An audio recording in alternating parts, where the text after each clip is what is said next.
I am confident that if you have a disability and a valid medical reason, you can get an exemption. I don't have the data in front of me. I don't think you have the data in front of you. But the point is, if you have a valid medical reason, you will get an exception. But the Valid point is, according to who? It's my 80, body. it's your doctor's the one who's going to have to say, yeah, this would have an adverse effect on you. You shouldn't get it. I don't And think the doctors are being 80, pressured not to. I don't think the 80 million people that are unvaccinated right now, primarily Republicans, by the way, are all Oh, have medical conditions. Okay, let's be real. The Met Gala is where the richest of the rich go, and she's constantly talked bad about the rich, constantly talked bad about the 1%, but then decides that she's going to go enjoy the same things that they get to enjoy themselves. Who cares? That was kind of the point. It's hypocritical. Yeah, what is she gonna Yeah, do? but What is she gonna do? consistency is important. What is she gonna do? Go to a poor neighborhood and say, "Hey, Yeah. no, protested by not literally, knowing. yeah, that Oh, was- shit. no, Actually- no, Literally, instead it. Do you agree right now that there's a lot of misinformation, or do you think that people Oh yeah, are I believe able? there's a bunch of misinformation. Okay, hang on. Let me I believe ask there's a my bunch other of question. stupid Okay, people. one second. So, do you think you agree with me that people generally, the average person, might not have the ability to discern what is or isn't proper information when with regards to COVID That's in not my particular? authority to tell somebody how they should think. I'm of it. I asking think the for your grandstanding opinion. is- Do you think that people have the ability to discern if they're looking at? Yeah, I it think most people do. yes. I think people are a I lot couldn't smarter than you give agree. them I credit couldn't for. disagree more. I ran an extra mile. I felt really good after my first one. Hey, I'm very I wanna happy. get more. I want to get whatever you got. I'm happy to know. hear about everybody's magnetic effects wearing off, and I also want to welcome everybody to the Hippy Dippy Roundtable. I appreciate everybody coming on. Brent, could you your mic's on and it's I can hear many fans. But I just want to welcome everybody to the Hippy Dippy Roundtable, and specifically I want to welcome a new person who isn't a person, in fact, but a dog. And so let's get straight into introductions and throw it to the dog in the bottom right-hand corner, making me not the only bitch on today's roundtable. Hey, I am the Radical Reviewer. I do stuff on YouTube, mostly dealing with radical media, sometimes movies, sometimes music, typically books. So if you're interested in anything about Marxism, Leninism, anarchism, Emma Goldman, Alexander Berkman, all those cool cats, you swing on over to the channel and learn all about it. Very happy to hear it. I'm going to now throw it over to IRI. All right, Dylan, thanks for having me. I love being here with all these rock stars of Twitch politics. I go by I'm really important. We focus on Congress in my channel. We are libs, so be warned. And if you guys want to learn how your government works, come hang out with us. And I'm looking forward to today. These are some fun topics. Happy to have you here. Now we're going to throw it over to Sprouticus. Well, I'm DSprouticus. You can find me at twitch.tv/DSprouticus, twitter.com/DSprouticus. I'm doing all kinds of new things. I'm trying to start a new panel. I'm doing a podcast. I do panels like this for Dylan, for all kinds of people. So if you're interested in my takes or you want to watch anything that I just mentioned, then go ahead and give DSprouticus a follow. And I look forward to this debate. Thank you for having me on. Happy to have you. Now I'm going to throw it over to Fawn. Hi, my name is Fawn, Okay, twitch.tv/Fawn, and I'm a just chatting streamer, and so that means that I talk about whatever I want, and sometimes what I want to talk about is politics, so that is why I'm here. Happy to have you here. Now I'm going to throw it over to the fastest growing beard on Twitch, Dr. Heemed Out. Yo, what's going on, everyone? I'm Dr. Heemed Out. I'm really glad to be here. I'm super excited. I stream here on Twitch and make YouTube videos, video cuts of my stream for my YouTube channel. I do debates, I talk to callers, I hang out, I do react stuff, and I do a podcast with the fastest growing hair on Twitch, Dylan Burns himself. We've had 3 episodes, and we're gonna have the 4th one next week. So I'm really excited to be here, and yeah, let's do this. Happy to have you. Now we're going to throw it over to BX Bullet.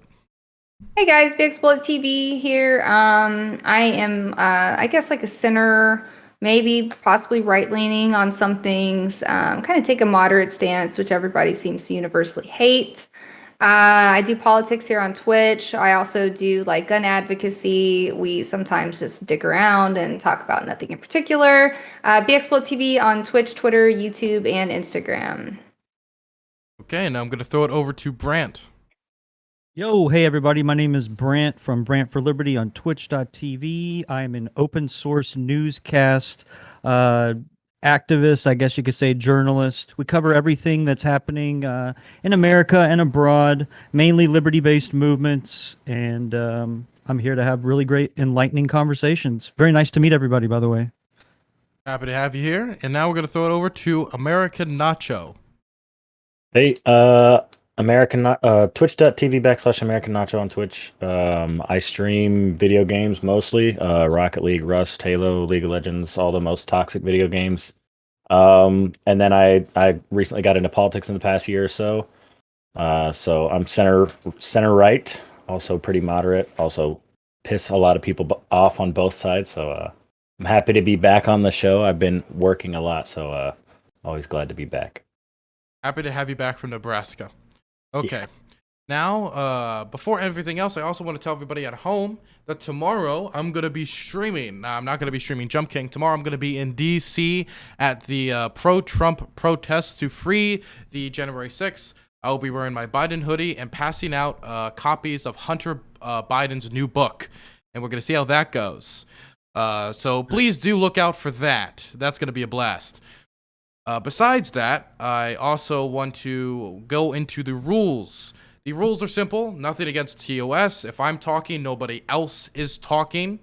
And no things attacking other people's central identity. Like no saying, hello, racial slur. None of those. Do your best to not do that.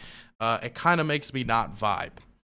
So that's most of the rules except for one thing. I understand that some of you are not the best when it comes to panel formats, and that's understandable. It's not for everyone. So if you want, raise your hand. I'll write your name down and to make sure that the conversation gets to you eventually. But please be warned, doing that means it's going to take some time for me to get it over to you because I'm not going to stop the natural flow of conversation unless I feel that I have to.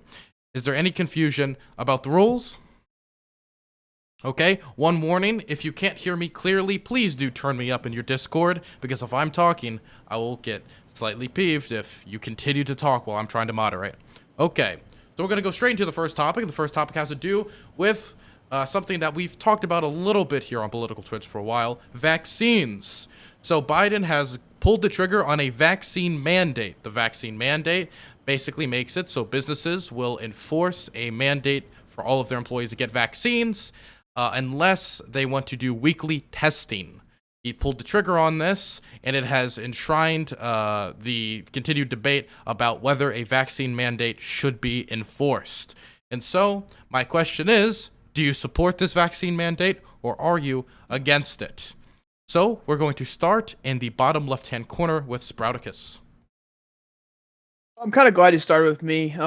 So I think that this vaccine mandate is unconstitutional, not in the way that you would typically think so. I think that this mandate inherently makes private businesses the arm of the federal government.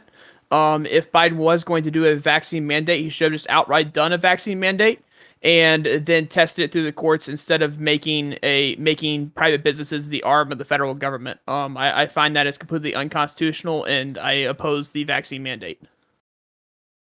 Wonderful. Okay, now I'm also going to throw it over to IRI.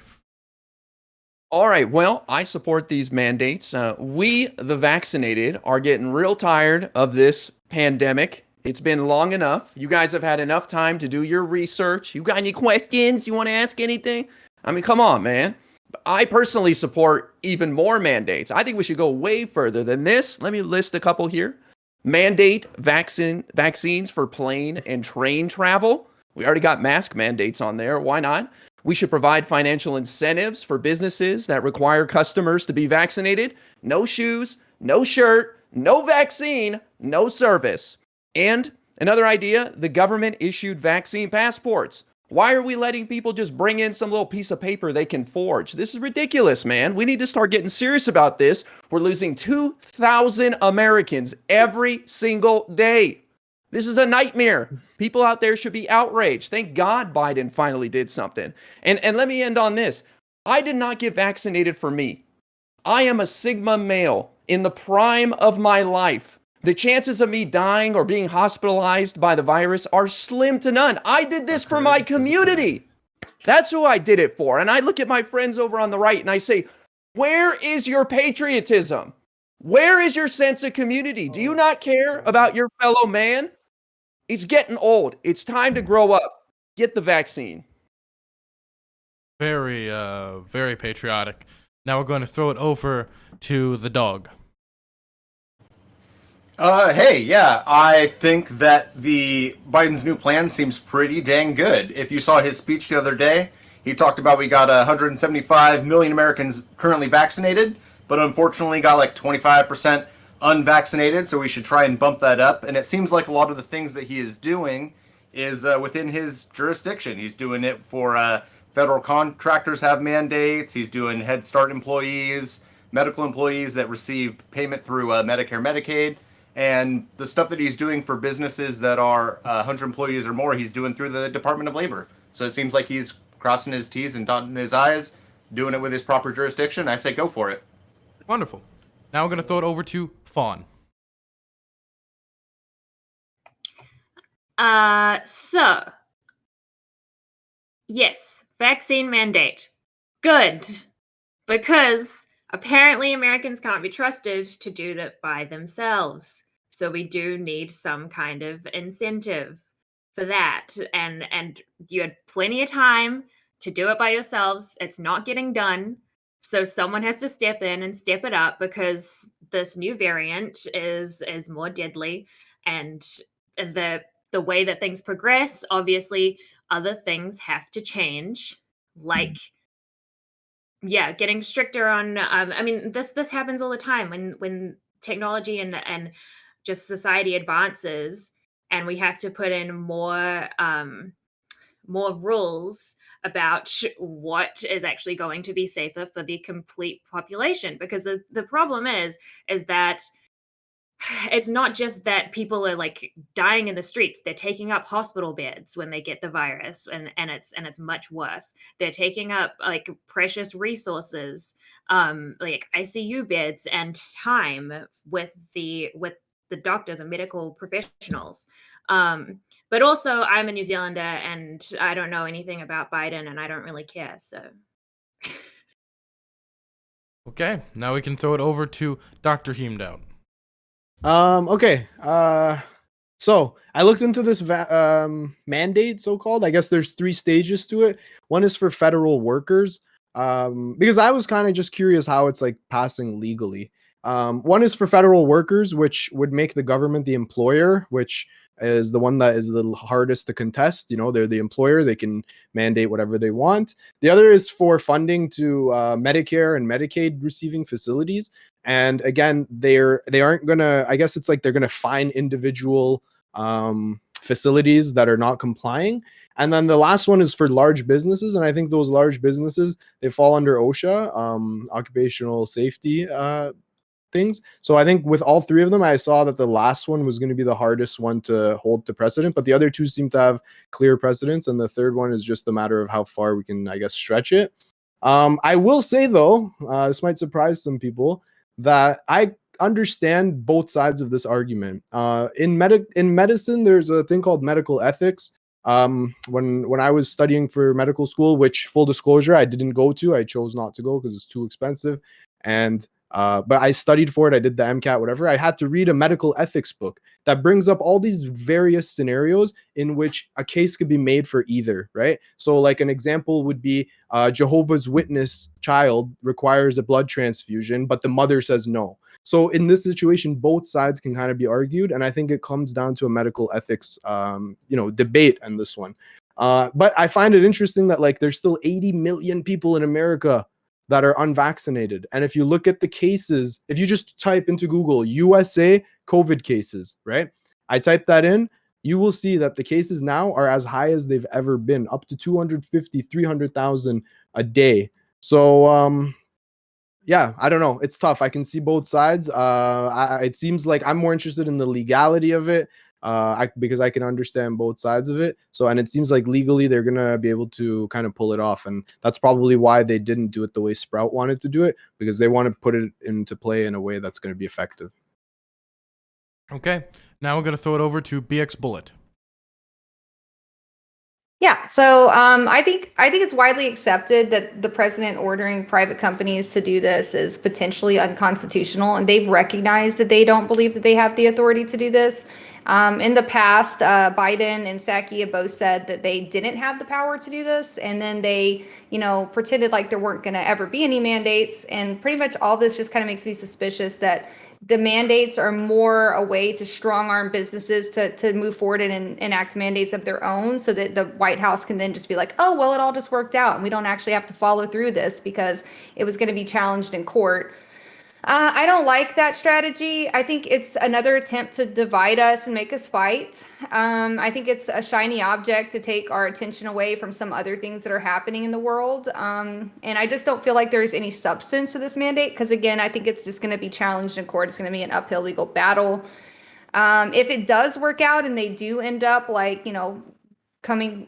going full force with these mandates, and I'd hate to see that, honestly. I'm surprised at how many people think this is a good thing for the country, considering how hateful we are of each other, considering how big the divide is, how much we're fighting. I think that just further agitating people in America at this point is just another nail in our coffin. I don't think that there's any good that's going to come out of this because these people who've already just taken a stand and said, I'm not going to comply, I don't think that they're going to be persuaded by Biden trying to strong arm them by by this overreach. I think it's going to make them madder. I think it's going to lead to more resentment, more people resigning, more healthcare workers resigning. And I think that so many people are so quick to say, vaccines are good, get your vaccines. Oh, you're not getting your vaccines? Well, we'll make you do it and everything will be, great, and unicorns and rainbows. But you're ignoring the fact that this is going to cause a lot of resentment. It's going to cause a lot of conflict. And I think we have to ask ourselves, is that a good approach? I say no. I think that authoritarian or totalitarian types of policies are never the right approach in America. America is built on liberty, and anything that people perceive as being there to deprive them of that is going to just be messy. I just kind of think that this whole pandemic was botched from the start. I don't think it was handled well at all. And the last thing I would say is that I think that this is a dangerous expansion of executive authority. I think that a lot of people are wanting to agree with whatever Biden says is great. Oh yes, this is great, best administration ever. But you're forgetting that Biden's not going to be president forever. And this precedent could potentially carry over to other administrations and they could maintain this kind of power indefinitely. So no, I don't think it's a good idea. I am anti-mandates. Brant? Yeah, I mean, to piggyback what she's saying, the same people that for the last 5 years, and let me preface this by saying that I am in no ways a wholesaler for Donald J. Trump, but for 5 years said that Donald J. Trump is a fascist, an authoritarian, a totalitarian, xenophobic. Just think of a bad word. He's been called it. And to be also saying in the same breath, oh, my body, my choice, my body, my choice. The same people that have been saying that for the last 5+ years are now the ones that are saying, hey, get this or else. We're tired of the fact that we're getting intimidated, so we're going to just join that team and we're going to intimidate you into getting something that any other time we'd argue that our body autonomy reigns supreme and our medical history reigns supreme, HIPAA, all of these things. And now all of a sudden now we have the same institutions telling you, oh yeah, we're champions for liberalism. We believe in the free exchange of the marketplace of ideas, goods, and services. But now we're going to invoke a new level of protectionism, which is that if you don't have this particular experimental emergency use authorized vaccine, that you're not going to have permittance into the workplace. Or we're going to basically virtue signal to your employers that they should make changes. And then that way, just like she was saying, they can just pass the buck off to the private employer. I think it's wrong. I think it's unconstitutional. I think it's just a matter of time before either the courts have to prove it or the people themselves rise up and they make the statement themselves. Nacho?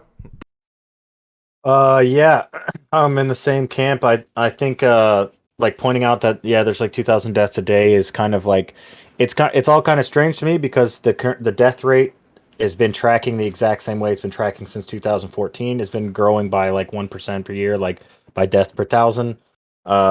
And the current projection is actually projected to be lower. So the total death rate in the U.S. is tracking the exact same way that it usually does. And in fact, that's projected to go down by like a fraction of a percent or something like that. But yeah, I think a lot of this is a power grab. I think it starts with strong arming businesses into doing mandating vaccines, and then it turns into strong arming them for this or for that or whatever other favors they want to get out of them. And as someone, unfortunately, it leaves me in a shitty position as someone who, at least especially locally, pushes my Republican Party in a lot more moderate directions. It makes it really easy for Republicans to just not have to have a plan. All they have to do is give the middle finger to the Biden administration, and they don't have to actually have a plan or a solution to anything, because, I mean, in my opinion, it's the right thing to do. So that's it. Okay, now a lot of people I know have a lot of opinions that disagree with others on this. I'm just going to ask you personally, while it is not a rule, always be nice, make sugar your favorite spice. But again, it's not a rule. Now, I'm going to give it to somebody who raised their hand off the bat just so we can have a good starting point. Eam, do you want to take us forward? Yeah, sure. Okay, so BX, you said that it's like driving more division, right? Or whatever? Yeah. Okay, so 60% of Americans are in favor of this government mandate. So the people that are causing the division would be the minority here, right? Like you guys should just Well, I mean, that's hardly a minority. No, it is a minority. 40 and then, to 60, but okay. Yeah, that's a minority. And That's a pretty close wait split. one sec. 81% support vaccine passports. So if we're done Where do talking you about get this information? Yeah, where do you get I can that? send it I to mean, you at right one now. point- Why at one would point- 60% I of can people? send, hold on. I can What? send you the link. I'm not Why would making it more up. people be in favor of Well- passports than they were of mandates? Wait, are you Because- pro-tyranny from the majority? The I mean, is that what majority, you're arguing right yeah, now? the majority of the population is used from to think that Canada. slavery You was guys- okay. Wait. This is like You guys this is brought 4 up- people v1 right now. I can take it. It's so okay. let's give it a second. You guys brought up the division. I'm just saying, if you were talking about division, then yes, of course, we have to talk about what the majority of people want. What are you talking about? Tyranny Well, from the I would majority say is that always he's going to talking to provide a me. division. Spartacus. Sorry, Let me go ahead. respond. It's okay. So yeah, the divide in this country has been apparent for longer than just the pandemic, right? This isn't just a matter of the Exactly, pandemic yeah. has divided us. The divide has been here for a very long time, and it's Exactly. been worsening and worsening and worsening. And not being in America, but you know a lot about what's happening here. Of course. The tensions are high. The tensions are very high, right? And so, do I think it's pragmatic to order people to basically force them with the threat of job loss to take this vaccine that they're super hesitant and skeptical about? No, I don't think it's a good idea. I think it's not going to work. They're just going to dig their heels further into the sand and be like, now I really don't want to, because they're trying to Some force me people, to do some it. people What will, about the but people who wait, die? Okay, that's Sorry, that's not really. Can I just ask? Some people I don't know get what that pressured means. into it, right? Like at first, some people are now getting their first dose and they weren't getting it before because of various different measures, like saying, "Oh, you have to get the vaccine at your workplace." Like it is a thing that more people are getting it because they're making it harder. You have to travel. If you want to travel, you have to do it. If you want to do this, you have to get the vaccine. That is, in itself is a way to get more people vaccinated. Some people, you're right, they will say no. They're going to dig their heels in. But I think the Well, I guess number, we'll have to the wait and point see, is, because we already have entire police forces resigning. We have okay. healthcare workers striking. I mean, I do think it's going to further divide. I think it's going to Yeah, I make work. things I worse, work not in a better. nursing home. We had a bunch of people quit because they're mandating. I mean, now personally, I think that it's, When you say a bunch, what do you it mean? bothers me in the nurse. Okay, well, Entire it's a police handful forces. compared to the total Wait, people what? that work there. Wait, if the police want to quit, they can just hire police officers who are okay So, with getting vaccinated. Yeah, Okay, totally so easy. but After what you about defunded them and demonized and The villainized police them for training 2 years. academy is like 3 Easy, weeks just hire long. more. 3 weeks long. Hire Police more. training academy. Wait, Stop one at a this. time. Stop. I think Stop. that's kind of a So terrible argument wait, that we can I kind of want Wait, to do some okay. fact checking here. Okay, we're gonna give it to Sprout. We're gonna give it to Wait. him to respond. Give it a second. Okay, sure. And then I do want to push on to make sure other people have a good time to talk. We'll circle back around. Circle back. Okay. So, I kind of want to do some fact checking here. According to Forbes 4 days ago, September 13, 2021, the poll that Forbes conducted August 3rd to September 7th among 2,119 U.S. adults found that 51% of respondents generally support vaccine mandates. 49% believe them to be an unacceptable infringement on personal rights. 54% of respondents support vaccine mandates for workplaces. And then a similar percentage, 55%, also support vaccine mandates for students. So Okay. none of those reached the I said percentage that you 60%. I gave said off. 60%. None of those percentages from Forbes reach 60%. Okay, There's but other do you polls understand that that out. there's multiple polls? You're It's not other going to get the polls. exact same And results. I in don't know every- where you're getting your information Okay, from. I can send it to you if you want. I don't make numbers up. Okay, I literally that's fine. googled it That's and found fine. it. You can send it to me. Okay, and then one other thing I want to say, I have to stop this. Okay, people, Brant, you said it's an experimental vaccine. At what point do you suggest that the experiment is over and that we can say it works? Okay, so first off, we're talking about mandates. That's the noun that's being perpetrated here, not vaccine. I'm not anti-vaccine. You said experimental vaccine. I just think that we should stop with this rhetoric. I mean, I can use the word that I want to describe But it. I'm asking, when, in your opinion, when is the experiment complete? When can we say it works? 10 years, Whenever- 15 years, 20, how whenever many years? it's actually when it doesn't have a declining efficacy as rampant variants come out, and it doesn't have breakthrough cases, and then the fact that we can actually sue if there's liability that So if it occurs. goes from 90% effectiveness to 89.5% effectiveness, then that means it's shit. No, it means that I still have the choice to find that intrinsic value, whether I want to participate in that medical And that's fine. experiment. I'm just wondering, how is it an experiment? I mean, it's mRNA vaccines, dude. They've never really been even tested on humans before until And? this was unprecedented. Well, still, And now that- we've been getting vaccinated for but 2 years. that discretion lies personally with me and my doctor and the choice that I can make. The fact that it would be I'm mandated asking or for that your my personal pursuit of choice. happen. When will you stop saying it's an experimental vaccine? How long has to pass before you say it's a vaccine that's good Well, for COVID? that varies from person to person. Me personally, I don't think that I'll ever need to take it, so probably never. It's all Okay. about whether I want to Thank get, you. get So the shot or in not. 30 years, you're still going to say it's an experimental vaccine. I mean, at that point, it won't probably. There'll be a lot more peer-reviewed studies that come out. There might Okay. be proof. There might be proof that they've made changes here or there. They've already shot down the booster shot. Okay, They let other shot it people down talk. today. I'm you sorry, know? Dylan. I mean, Heem, we haven't been taking this vaccine for 2 years. We've been taking this vaccine for less than 1 year. Yeah. The vaccine has not been available for over a year. It's And been you're studied claiming- for 2 years. They were doing human trials for Okay. time. What are you guys saying? It's not been publicly available for over a year, and I would argue it's probably not even been tried for. Do you over think 2 the years. only Yeah, and studies most are states taking had place? terrible Wait, rollouts, wait, too. wait. One question at a time. First answer, Sprout. I want to know, do you think that only if it's available to the public it counts? With the 400,000 people that were vaccinated before, they don't count? Well, Trump started this in early 2020. It's not even 2022 yet, so it still wouldn't be 2 years. Okay. I'm confused on I'm where you're pulling sorry. this 2 years Okay, out. not 2 years. Still, at Sorry. the end of it all, you should still have the option whether you want to take it or not. It should never be mandated, because then you're hypocritical in your argument against, let's say, the right wanting to outlaw abortions and forcing you to be able to. All right, I take want the to baby chip to up full on that 'cause term. that's You know. the dumbest shit I ever heard. Yeah, thank Wait, you. Well, wait. expound on it. So Expound. the my Go body, for it. my choice thing is in response to like abortion, right? But abortion is going to primarily affect the people involved. So a more comparable thing would be Yeah, like if you like- want to smoke, Right, big but that's the fatties, argument for Like, Here's the vaccinating. problem. Wait, Is wait, that wait, you're- wait, no, wait, can I- stop. If you want to, Wait. Let me just say it because it's already getting a little hectic. Let's do our best to at least let people finish the point before we jump on it. So, continue, Doggo. I saw your pause. yeah. So if you want to smoke big fatty cigars all the time and risk the cancer that could bring, that is your body, your choice. But if you're going to go into like public parks or on the public bus, you can't blow secondhand smoke everywhere because that's impacting other people. Similarly, I don't care if you get the vaccine for your health, but I want you to get it for the safety of people at the grocery store, people in public places that you're going to be around, potentially spreading the virus to them. At the cost So, of I mean, my if they're own body. if they're vaccinated, why does it matter?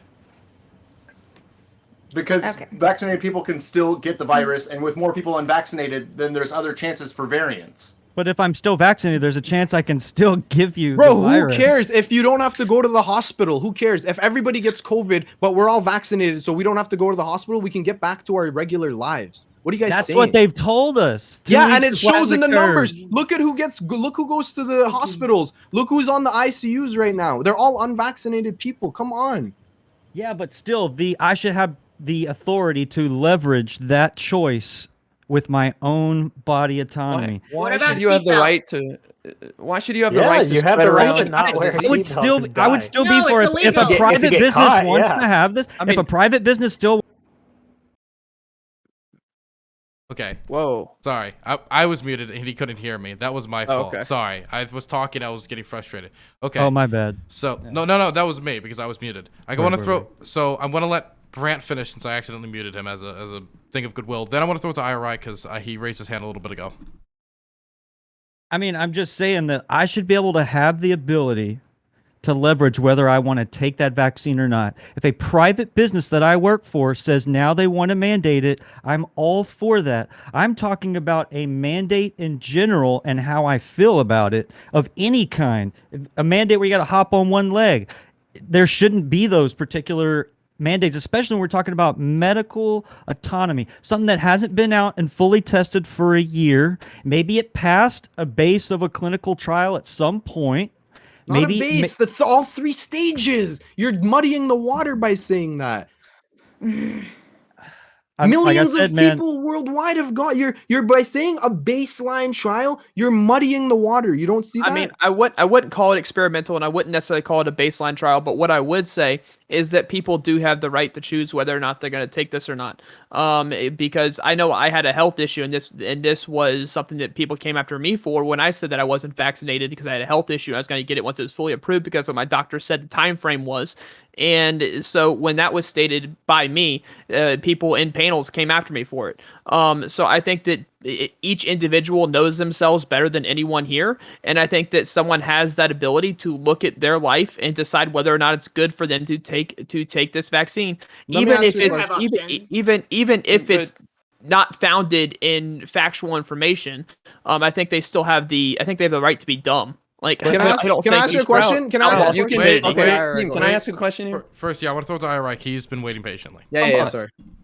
You don't have a right to just spread around this communicable disease, especially with the Delta variant. You can walk around for a week, not even know you're sick. I mean, really? That's what you're arguing for? I have a right to just spread this disease around? But I want to ask Sprouticus about this unconstitutional part to get back to the subject here, the mandate.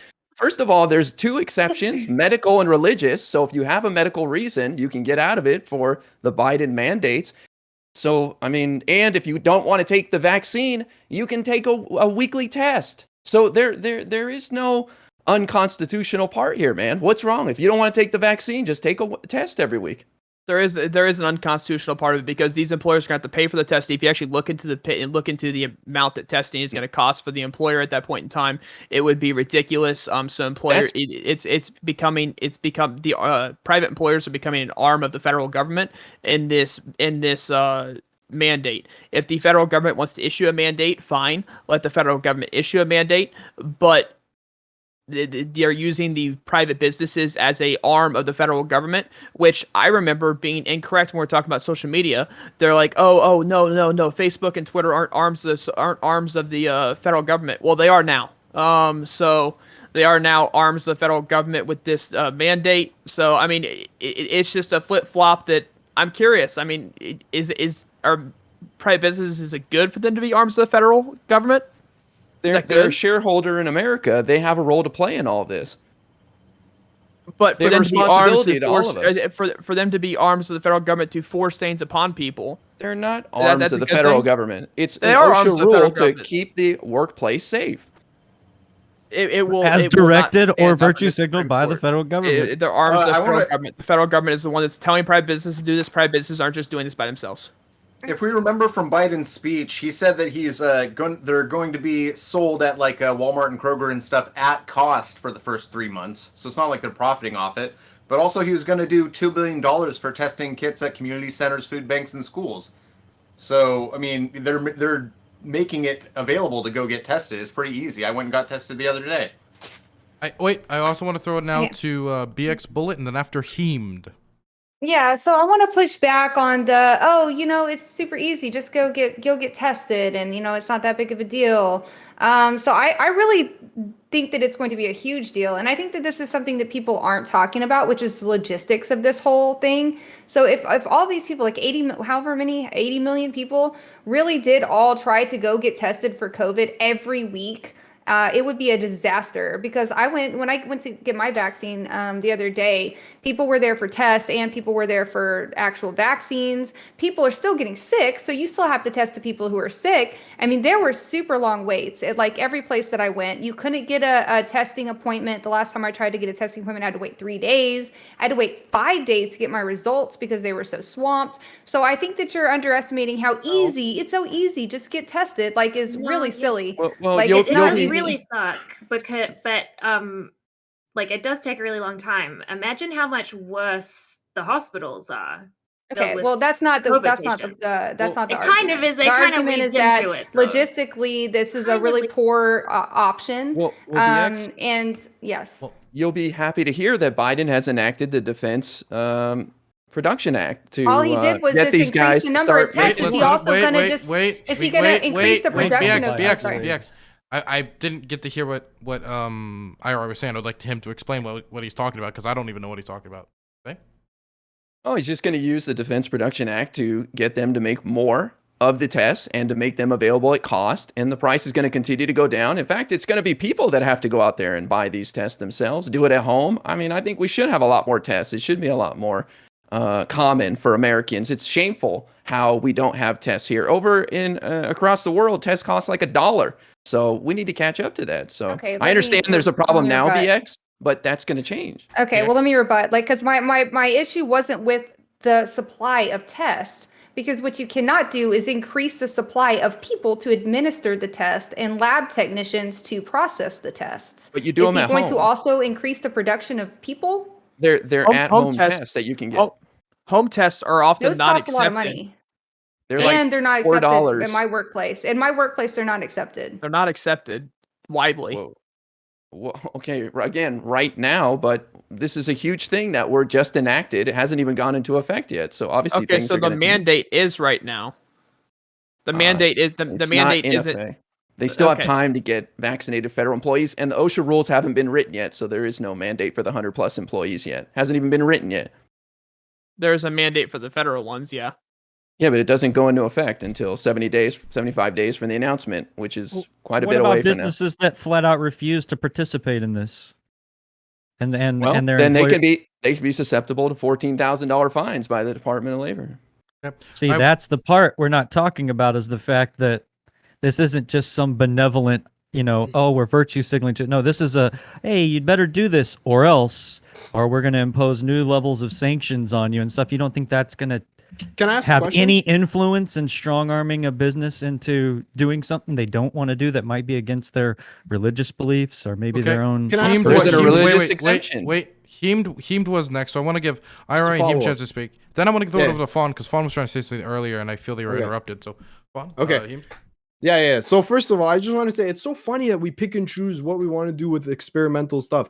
I don't think that there've been tons of years of research on that vape that you hit, Sprout, but you still hit it. I don't understand why we're all of a sudden picking Yeah. and choosing when it comes to other people's health. Second of all, would you say, Brant, that you would be okay with a company saying we want to have smoking allowed in our offices? We Yeah. don't care. You would be. Do you think that should be okay? Yeah, if that's If their the business private allowed business, it, yeah. So, yeah. Wait a second. I was directly added in that first part of the sentence. No, I mean there's been research. There's been more research on these vapes than there has been on the COVID vaccines. No Wait, shot. but- no wait, shot, no but shot. doesn't even did the matter about government the mandate research, him it's to whether hit the vape? No. But the government doesn't mandate me to hit the vape, and I saw it as a safer alternative than me with chewing tobacco. market, baby. I saw that as a safer alternative. Okay, and so the I chose vaccine is the a safer alternative to getting the COVID.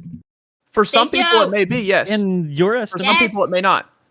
By a few percentage, but the death rate is still the survival rate is still 99%. Like Because the hospitals if this was overwhelmed. killing people, if this was killing like a third of everybody that it infected, even though I'd still be like, I don't think it's probably right, but I can understand because we're all gonna fucking die otherwise. you need a But, like, third this isn't of, something. you need a third of the people to Yeah. Well, die. I don't know before what you my can no, bar. no, you're just I don't know what my Third of the bar. population I don't know is what my not bar populated. exactly would be, but Stop.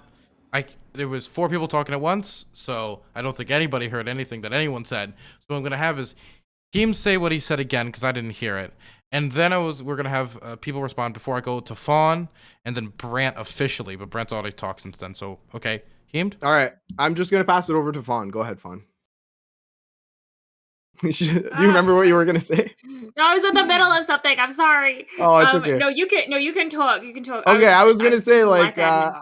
I guess like those are my two main points. Is like I think that government restrictions come in for or regulations come in for a reason, right? This is like the Dave Rubin defense of like just let companies do whatever they want and Yelp will figure it out. Like no, for some things like asbestos, for example, you need to have protections that are put in to protect employees. Like I don't know how this is. I don't know how you guys are not getting that. I guess. Is asbestos a personal issue, or is asbestos the workplace needs to be a safer issue? Because from I don't know what not sure what exactly you're asking I don't me. I don't and I'll move forward, but I don't know what exactly your thoughts are. But the vaccine doesn't stop you from getting COVID or spreading COVID. It makes the symptoms extremely mild, if not completely non-existent. Yeah, that's awesome. Does it does help not you stop spreading transmission. or catching COVID? It does not stop No. transmission. We don't actually know because it's hard to study that part, right? So We put don't it in know your what if body someone already. if someone gets COVID, they don't know who actually gave it to them. We're not doing proper contact tracing to be able to pinpoint exactly how Right, much so- spread is coming from COVID or not. So how We how are- we have we forcing drifted? people to do it though? Like that's the only problem I have here. I'm not against vaccines or even this vaccine necessarily, but I don't think it's right for them to mandate this when the survival rate is what it is. Having work safety laws doesn't stop you from getting injured at work, but it decreases Yeah. the chances that you will. Exactly. True. Having people vaccinated at the workplace doesn't stop them from catching it, but it greatly reduces the chances that they will and the chances that they can spread it. But it also Again, adds and again, a new. I don't mind. I don't mind if private businesses decide by themselves, hey, we're going to do this mandate for this vaccine. I really don't care. That's a private business. They can do what they want. But when we look at it from the larger point of view, it's the federal government that's forcing the private businesses to have these mandates, which is making the private businesses an arm of the federal government in this mandate. Well, Yeah. what solution are you offering then to reduce the number of deaths? Or do you just accept that 2,000 Americans are dying every day and hospitals are being overwhelmed and people are being turned away and put in tents in the parking lot for their emergency room visits? I mean, you guys Is are that, offering is that an understaffed So, problem, or is stop that a being- literally like one body to one bed problem? Stop being so divisive. For one, stop trying to mandate this, because it's often seen when you try and shove something on someone, they're less likely to take it. It's just not true. Look at seatbelts. It is true. Look at It is true. seatbelts. Look at texting. Nobody texts and drive anymore because Really, people don't text and drive. Have you been on the Okay, roads way- recently? way Have you less fucking been on the roads? Okay, pause. Okay, stop. Let's Heemed finish his point. Heemed? much less people text and drive now because it's illegal. This is not controversial. Do people not smoke weed? Yes, they do. Bullshit. In every state that weed is Yeah. illegal. Wait, I'm can saying forget they do something. smoke weed. What are you Like saying? what do you? Right, and it's illegal. We should also just make murder Okay. legal because like people are Federally. going to do it anyway, right? Yeah, people will murder people anyway. So like, what's the difference? Yeah, because murder is equivalent to a vaccine, right? I love What this a- false What equivalent. about drunk driving? What about Yeah, drunk what if driving? we- Yeah, Murder- drunk driving. 100% of the time. They don't Well, live but 99% seriously, of the seatbelts fucking help time. save Okay, lives. You're saying that stop. texting and I driving- said, okay, there was 3 people talking at once, okay? So I'm going to have Sprout say whatever he was saying to go to Heemed to respond to it, because everybody's jumping on Heemed, so I want to make sure Heemed gets time to respond. Okay, so you're sitting here saying texting and driving isn't an issue anymore because there's a law about texting I never and said driving. it's not an I don't- issue. I Oh, said it's bro, gotten better. you brought I up said you it's brought gotten up texting better. and driving. You said it's gotten better. Yes. And Less people text what and drive. stats do you have for Okay, this let that me ask texting you. and driving has Okay, gotten forget. better? Let's say you're right Please. about texting and driving. Okay, I'll even concede. Let's say you're right. What about drinking and driving? Did more people used to drink and drive in the 70s and 60s, or do the same as they do now? I don't have those Exactly. stats. I would have to No, there's research no- that. That's no, not there's something that I nothing to came prepared research. for. There's nothing. I to don't research. I don't have information about the 1970s. I was So born in you tell me there's a 1997. I chance. didn't look up. So you think that there's an actual chance that the same amount of people are drinking and driving now as they were in the 60s? There's a chance. I don't know. And again, we're talking about people who were drinking and driving in the 60s. There probably wasn't a recorded amount of people who were drinking and driving in the 60s. And there's probably still not a recorded amount of people who are drinking and driving today, considering that not everyone who drinks and drives gets pulled over and given a DUI. So this is the ones to get caught. So there's no correlation between these two. And I find it hilarious that you're trying to compare the vaccine to drinking and driving. No, Yeah, I'm comparing government mandating to change societal behaviors. A drunk driving accident is causation, right? But you're trying to overwhelm correlation with creating a false sense of causation with saying I'm literally that if you just don't take this vaccine, you're going to get somebody sick. You don't know that, and there's nothing you can really do scientifically to prove that I got X person sick and then they got everybody else. You can't figure that web out. That's why we don't have those studies. That's why we don't have exact answers. All of this is virtue signaling. Well, what do you guys say about? Can I pause now? I do want to get off the drunk driving topic. Does anybody want me to just? I actually know that the answer to this question because I had to. Please. It has. Okay, I haven't done studies, so yeah, go ahead. Okay, it's decreased by about 50% since 1984. So what does that tell you, Dylan? Does it tell you that government mandating of things can change societal behaviors? I can't answer that. Could be people are just getting Dylan. hiding their drinking and driving. Hey, I just believe that both sides are bad. Okay, I'm centrist host today. So What about? wait? What about? Before anybody, Okay. I gotta throw it over to Brant because Brant was next on the list. But I'll write you down, IRI. Thank Yeah, you. but like I'm saying, like you're trying to contort correlation with vaccines, and if you don't get it, you're going to get people sick. There's nothing that specifically points to causation there.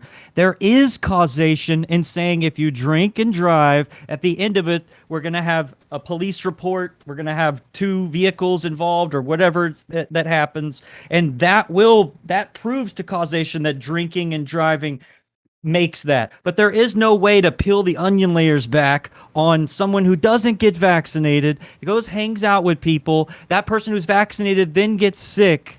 Are you saying that if you get vaccinated, you're not going to be able to get other vaccinated people sick? I'm saying that the entire goal here is to keep the hospitals not getting overwhelmed. That's all I'm saying. And it seems that the vaccine accomplishes that goal.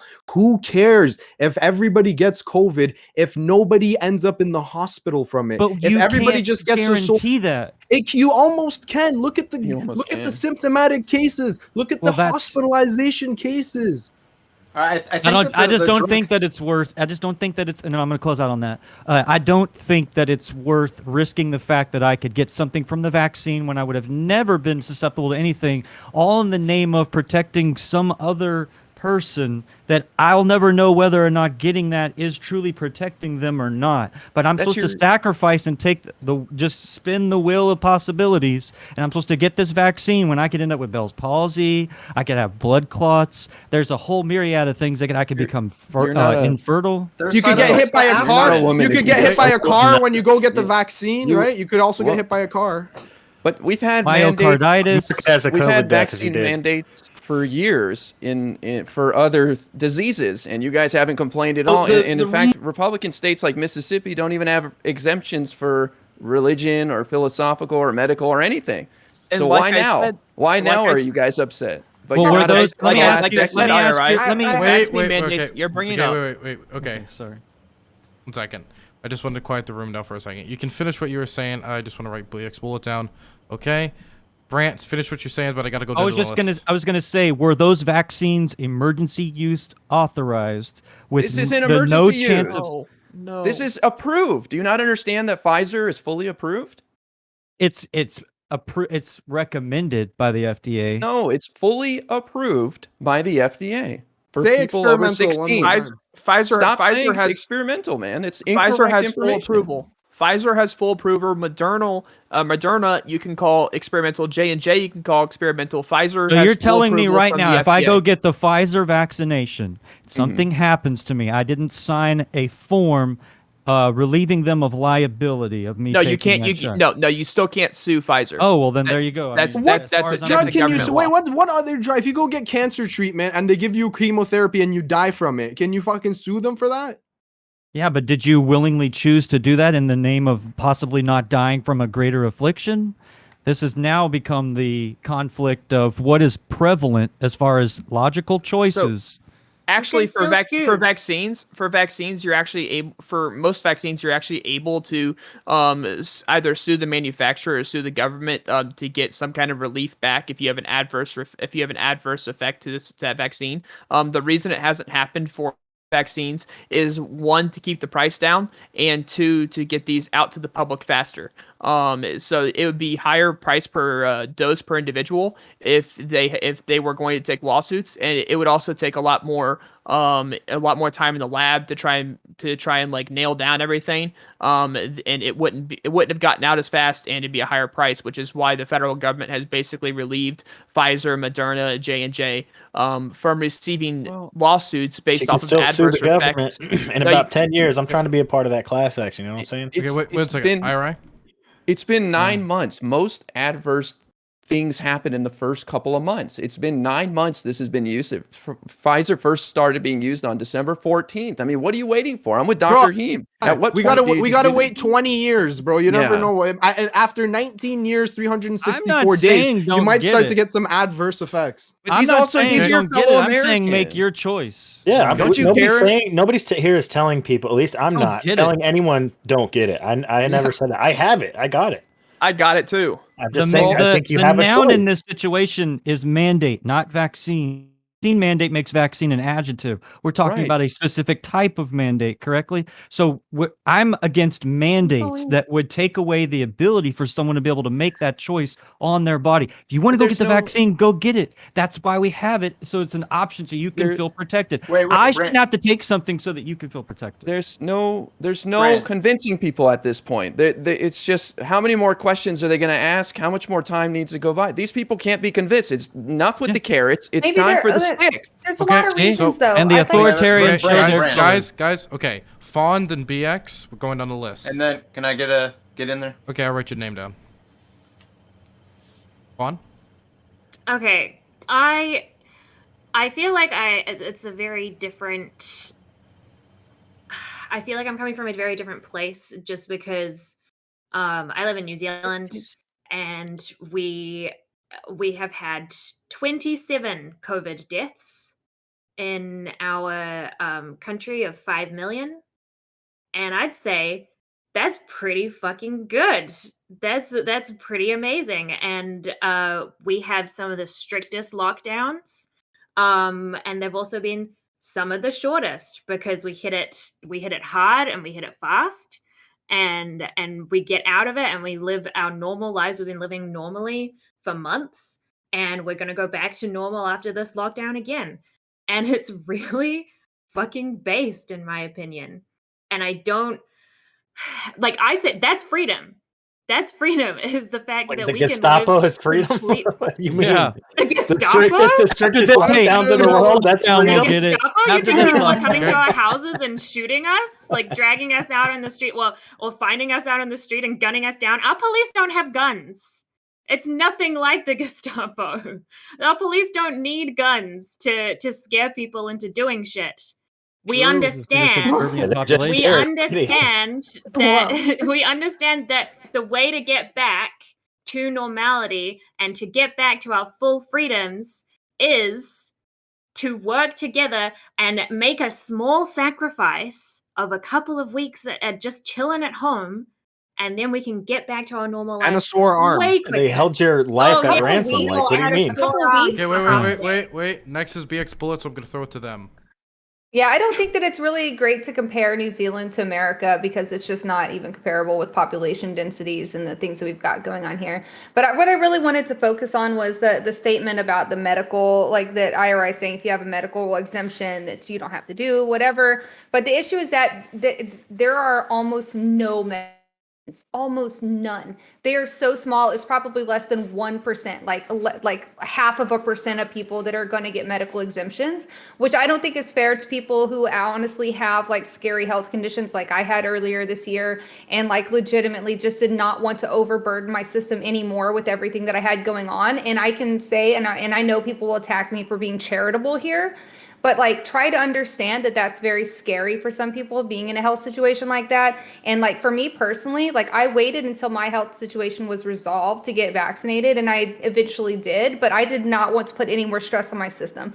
So regardless of whether my doctor were to say, oh yeah, no, it's we think it's safe for you, you should still get it, exemption, do I not still have the option to say, hey, I really don't feel comfortable, I really do not want to put any more stress on my system, because that's the situation that I was in. But I would like to push back on the idea that medical exemptions exist, because essentially they do not exist. Well, that's Well, a very bold statement. I would also Tia. like to Come on. I'd like to point out what Wait, I wanna, we'll go IRI then Sprout. I just don't want people piling on points that people are gonna respond to. IRI? I am confident that if you have a disability and a valid medical reason, you can get an exemption. I don't have the data in front of me. I don't think you have the data in front of you. But the point is, if you have a valid medical reason, you will get an exception. But the point is, to who? It's my body. It's your doctor's the one who's going to have to say, yeah, this would have an adverse effect on you. You shouldn't get it. I don't And think doctors the should 80 be pressured not to. I don't think the 80 million people that are unvaccinated right now, primarily Republicans, by the way, all have medical conditions. Okay, let's be real. It's a very small percentage, as you said. You should have You're to have one. deflecting from the point that I made. The don't point think that you I should made have was to have a medical specifically towards exemption. that. You can have a I religious agree that you exemption shouldn't have if to you have a want. medical exemption. They're also trying to make the religious exemptions very difficult to get by giving people there is- questionnaires and stuff like that. There is a medical exemption. There's a religious exemption. There isn't an asshole exemption. I'm sorry. well, So I'm even an Dr. asshole for having a serious medical condition that I'm legitimately just worried about You said there's Just a not medical taxing my feeling system confident. anymore. You have a medical condition. You have an exemption. Again, even if my doctor were to say, hey, I think that it's probably, and my doctor didn't, but again, they're saying that they're not, your doctor's saying, maybe it would be a good idea to hold off, is not the same as writing an official note and signing their name on it. That's what they don't want to do. It's not that the doctors don't want to say, hey, I agree that, you're going through a lot. It's touch and go for you. No. This is what my doctor said to me. You know what I mean? But when it comes down to physically putting their name on a piece of paper and signing it, they don't want to do that because they're afraid for like cancel culture. They're afraid for their licenses. Like they're being pressured not to do so. So you saying if you have medical exemption, I can tell you that from personal experience, that's not going to be the case for most people. Most people, their doctors are going to say, I agree that I'm validating your fears, but I can't sign you this medical waiver. That's what's going to happen. So I'd like to point out that What? less than a month ago. That was said towards IRI. I want to make sure that Oh, it's- IRI no, has no, a no. response. It's I'm fine. in I'm that good. stack too Okay. somewhere, I hope. Yeah. Okay, so I'm gonna do, I'm gonna write your name down, Sprout. I'm sorry, there's other people who have been waiting. I'm gonna go Teamed, Radical Reviewer, and then Sprout. I thought it was right after IRI. You said I was right after IRI. Did I say you were before. right after IRI? I'm sorry. You did. Then you will go then in that order. Okay. Okay. I'd like to point out that less than a month ago, this is a quote from Dr. Fauci. You don't want to mandate and try to force anyone to take a vaccine. We've never done that. You can mandate for certain groups of people like health workers, but for the general population, you can't. It would be unenforceable and not appropriate. So at what point is Dr. Fauci wrong in this statement? Is they're that it not would be issuing- unenforceable and inappropriate? They're not issuing a general vaccine mandate for the general public. What do you mean? Okay, so there's Why believe the credence you of a so wait, you business? agree? Okay, So wait, population doesn't work. IRI, do you agree that the federal government is using the private businesses as an arm of the federal government? Do you agree with No, that? I think the federal government's playing the role So that then how are they're they having supposed the to play mandate? in keeping people safe and having the Department of Labor issue a emergency whatever standard to protect the workplace. That's what I So think. then how are they having the mandate if they're not using if they're not putting a general mandate out there and they're not using the private businesses as an arm of the federal government? How are they going to enforce this mandate? I'm not saying that they're not putting a mandate. I'm saying they should, and they should put a lot With more. I fines. wish they would. He already admitted it. They're going to give you fines if you're a business of Yeah, over 100 right, yeah. employees. So it is a mandate. So it is a Yeah. mandate because you're Of going to be course it's fined a for not mandate. doing it. Who's Oh, arguing okay, that so it's he not a is using mandate? so he is using the private businesses as an arm of the federal government by mandating that private businesses Do you have not their understand workers how be the federal vaccinated. government works? Do you not understand that the federal government is there to keep us protected? Do you Do you understand think that it's just the military? unconstitutional Do you think it's do you just the understand- borders?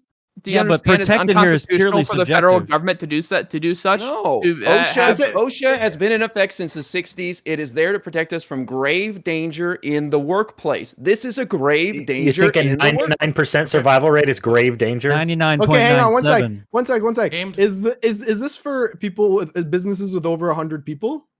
Yes. That's 98% of businesses have less than 100 people. So stop acting like this is some big fucking thing. You can go get a job at a small business, okay? First How of many all. people work in those Wait a companies minute. versus Yeah. the big companies? Hold I on. don't know. I'd have to Let's see, talk but about I'm just numbers, not Yeah. okay. percentages. I don't Shit, pull know. it I up. think- Businesses, I and it's welcome really it. There's just shit one ton of dude in a people that work in garage. Amazon. Hey, just Okay, go that's fine. join a smaller Okay. company. Come on. Okay, You know? but there are smaller companies that you can go to. Why are you Just go to a laughing? mom and pop Yeah, shop. that's such Yeah, a just go exit- ask fucking the vague dude. ass You comment. have two Wait, options. so this is the just get a new job? Stop. Okay, I can't Yeah. hear anybody at all. There's 3 people talking at once. Okay, so what we're Okay. gonna do quickly is I'm gonna ask everybody's favorite color. Okay, Nacho, what's your favorite color? Blue. Brant, Green. BX. Black like my soul. Okay, Yeah. Vaughn, Purple. Eamed, I'm a capitalist. Dog, Green. Ira, I like yellow. It's a fun color. Sprout. Red, white, and blue. Wonderful. Nice. I don't. Can I ask said my favorite original color, other not question? colors, but we'll let it slide. Sure, Heamed, I'm gonna let Okay. you ask your original question. Then All right. we're gonna have one Then- person respond. Then Radical Reviewer. Then Sprout. Woo! Okay, so I just want to lay it out, okay? Let's say that we don't do the mandate of getting the vaccines. Would you guys be okay with a mandate that says if there's a hospital that's ICU is full and 2 people come in, one person needs a ventilator because they have COPD, the other person comes in and they're unvaccinated and they have COVID. Would you guys be okay with giving preference to people who are vaccinated and are having other things? Nope. Because so No. what should so Isn't that then against, you should like, have OSHA and HIPAA or whatever? no, you have to triage, obviously, in some way. If the ICU fills up, what do you think they're going to do? Just accept everyone? The ICU's Yeah, but full. You you're have to make a supposed to decision. accept You everyone have to. can, Yeah, they right? treat. No, they I'm saying set the up, like, ICU is camps. full. I said the Oh, I see ICU what you're is saying. full. Yeah, okay. Yeah. So now I'm saying, would you guys be okay? Because right now, how it works is you give. I guess in Canada, we have universal healthcare. It's lit. So we just do triage based off of who needs the care most. But in America, I think there's some insurance shit involved. Whatever. Let's say they both have insurance. Would you guys be okay with a mandate that says if you're unvaccinated and you come in and the ICU is full and another person comes in that they get it because they got the vaccine? No.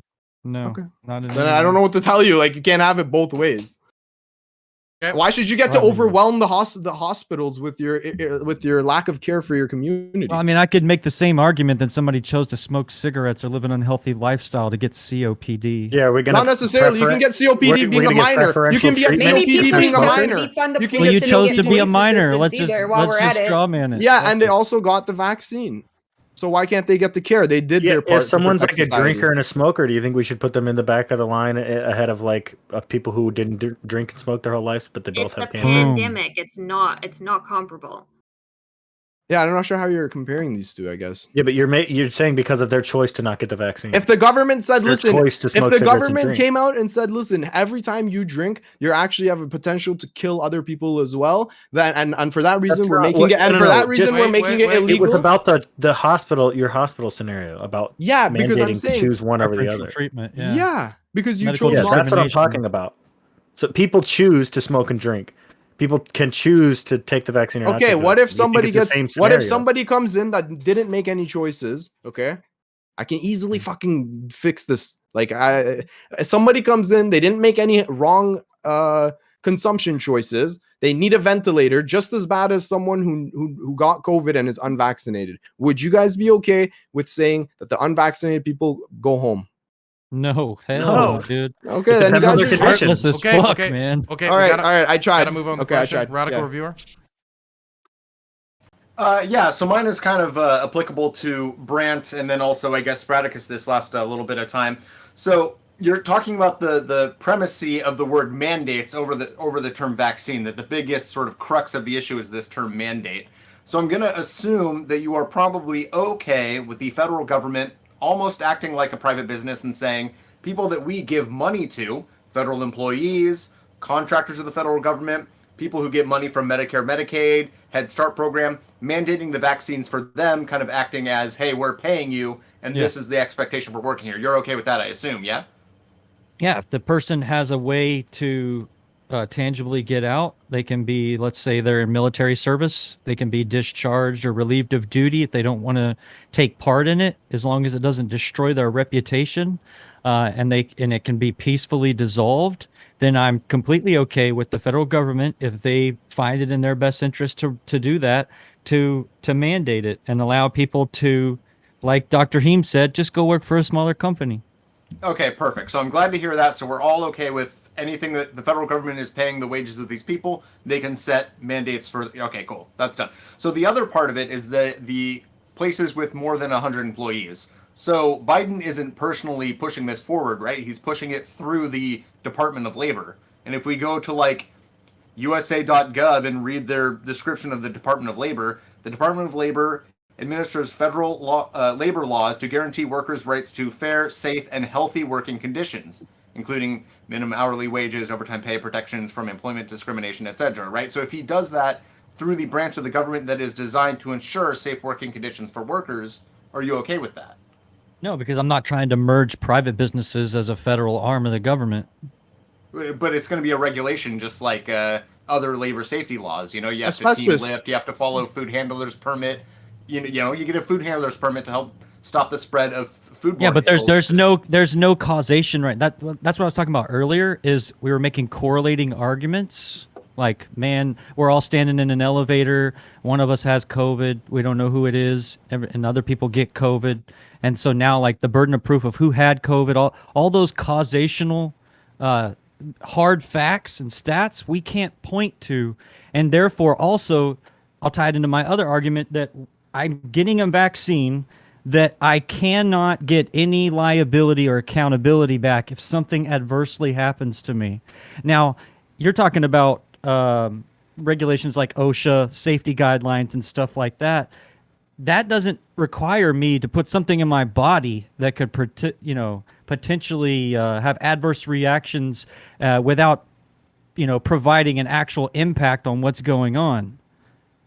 So like that's where I'm getting at is it's more so the fact that I should be able to have the choice of what I put in my body or not. Like I said, if a private company wants to do that, then obviously if it's a big enough burden on my heart, let's say I'm the employee and I don't want to be a part of that, then I'm not going to be a part of their company and I'm going to go somewhere else.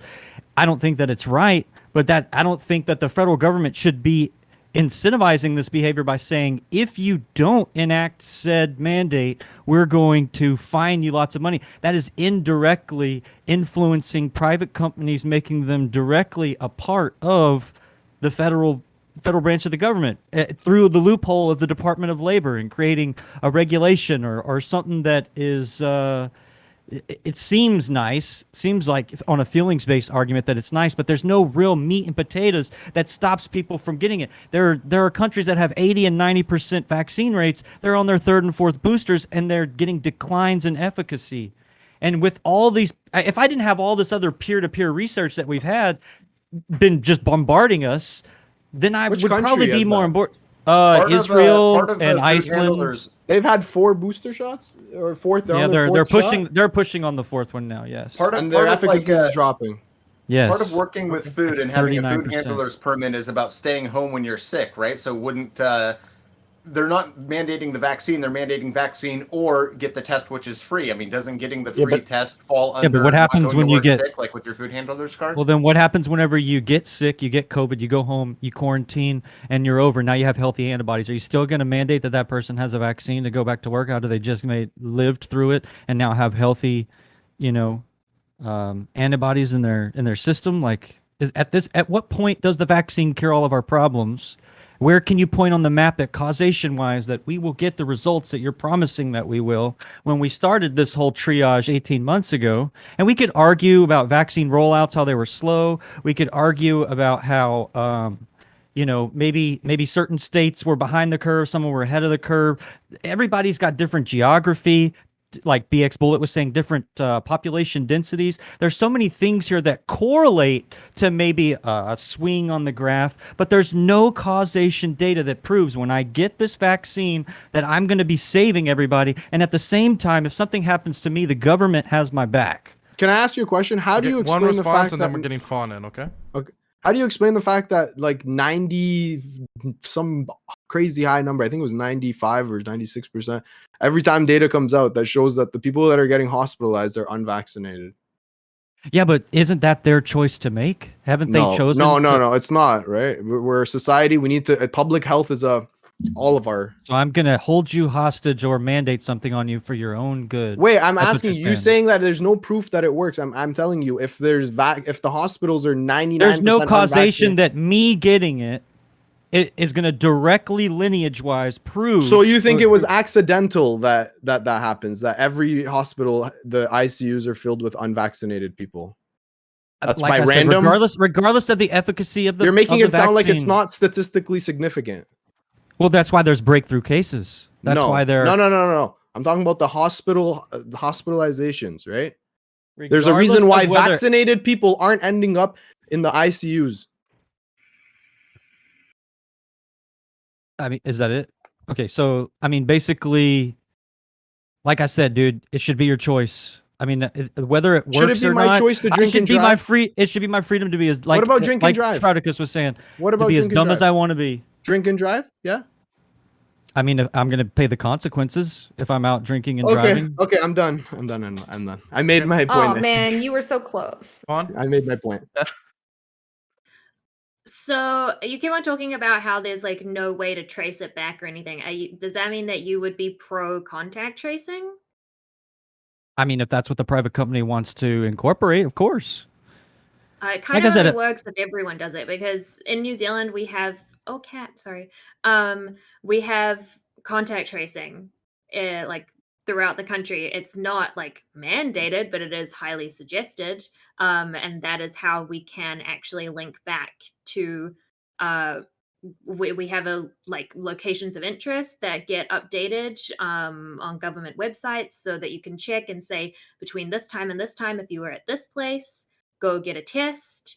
It's worked out very, very good, very well, I would say. So I don't know. What do you say to other countries that can, in fact, contact trace back to who spread it, how it was spread, and everything like that? Like it might not exist in America, but there are ways of doing it. No, we have contact We do tracing in contact America. trace. Yeah, we we do have it. contact I mean, tracing. Because the way yeah, I that don't think anybody sorry, does contact the tracing. way that Brant was talking, it made it sound like there's no way to tell. But I'm glad to know that there is contact tracing. Yeah, of course. Yeah, it's important, or more important, I think, earlier in the pandemic to like get a feel for how things were spreading. But I mean, we've moved over onto like contact tracing and the efficacy of contact tracing. And like, if that's a means for which you want to use in your business, or let's say your county votes that there's going to be contact tracing, or your state votes that that's going to be. I just got a knock on the door. I'm going to wrap up this topic, so I'm going to throw it to Brant to start wrapping it up. So you can just continue what you were saying. Next is going to be Nacho, then Heemed. Yeah, but I mean, let's get back out of this because we've drifted from what we were originally talking about, and that's the constitutionality of a mandate for what Biden has done. Okay, federally, I am not a federal worker, so it doesn't really affect me. If I was, I would probably be really upset, and I'd be looking into avenues of medical or religious exemption. If not, I would probably be having to, because I'm not going to get the vaccine. I'm a very healthy individual. I am not opposed to wearing masks and different things to protect others. But as far as putting a chemical into my body that I feel like I will be completely fine without, if it's so safe, then you get the vaccine. I'm cool on it. As far as Biden using the Department of Labor to basically hold companies with more than 100 employees ransom, basically, with fines, I don't think that's constitutional. It's basically turning private businesses aligned strategically with the government or unstrategically. Maybe they feel as though they are obligatory on this, but I don't support it. I think it's unconstitutional. I think it's a pretty open and shut case.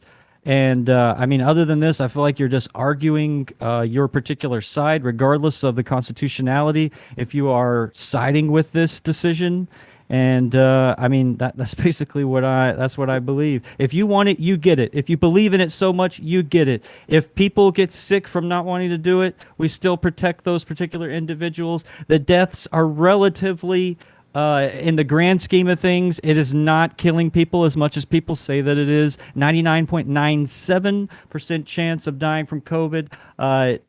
That's pretty strong numbers for me to say, you know, But there's I'm good. 2,000 a Surviving COVID. day. Yeah, what about, so just get a test then every week, Brant. I mean, don't yeah, wanna get the if shot, I had get an a employer, test. if I had an employer that Wait, said go wait, get a test every day wait. and it was important to me, I would. Wait. Okay, so I came back and that doesn't sound like intros. That's outros. That sounds like debating. Oh, my man. Yeah. Yeah, no, I mean, but that's my final point. Is just like, if you believe in it so much, if you're arguing the high percentage chance that you're not going to have to deal with things, then me getting it has no bearings on you. We should allow other people to make those medical choices for themselves. It's very simple. Let's not make it political, basically. Nacho?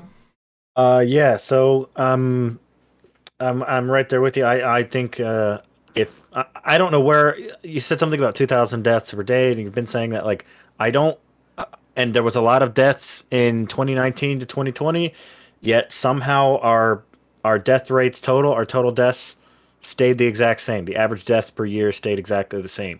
So I'm not sure how this is tracking. I'm not sure if this is I'm not trying to say this is anything nefarious. I just don't really know how this is tracking out. Where are they putting these COVID deaths separate because it's not showing in the annual average, and the survival rate is still 99.97.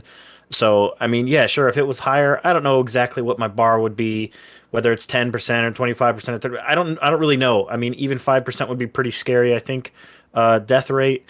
I could understand, you know, if things were going really sour and we needed to start pushing for something like this, or the virus was manipulated, or you know, we were sprouting off new variants, et cetera, et cetera. But that just doesn't seem to be the case. We've gotten one new variant. It's tracking similarly to how the flu evolves. And should you probably get the vaccine? Yeah. I mean, I'm not against the vaccines, but I still believe that it's your choice. I don't think the government has any right to step in and force businesses to make people get vaccinated.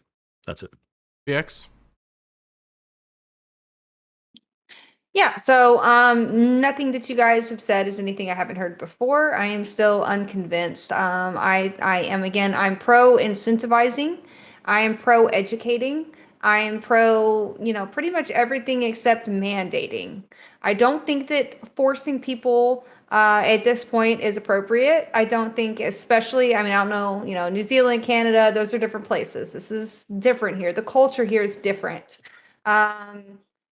People don't like to be told what to do by the government, and I don't think that it's going to go well. I also just want to respect individual personal autonomy. I don't think that it's right for the government to be able to tell people that they need to put something in their bodies or else get fired from their jobs, lose their jobs, subject to weekly testing that might be impossible for some people, especially in like rural areas where they don't have as good resources for testing, because even if they're increasing the number of tests produced doesn't necessarily mean that there's going to be an increased like ability for people to get appointments and get tested. It might equate to a lot of time off work for some of these people. So ultimately, no, I don't think that it's good. I think the mandate, again, I really don't even think that this is going to withstand the legal scrutiny. I think that it's a way to strong arm businesses into enacting these mandates for themselves so that later they can redact it and say, oh, well, it just worked itself out, because I don't think that it's going to hold up to the legal scrutiny. But we'll see, I guess. Okay. Now I'm going to throw it over to Fawn.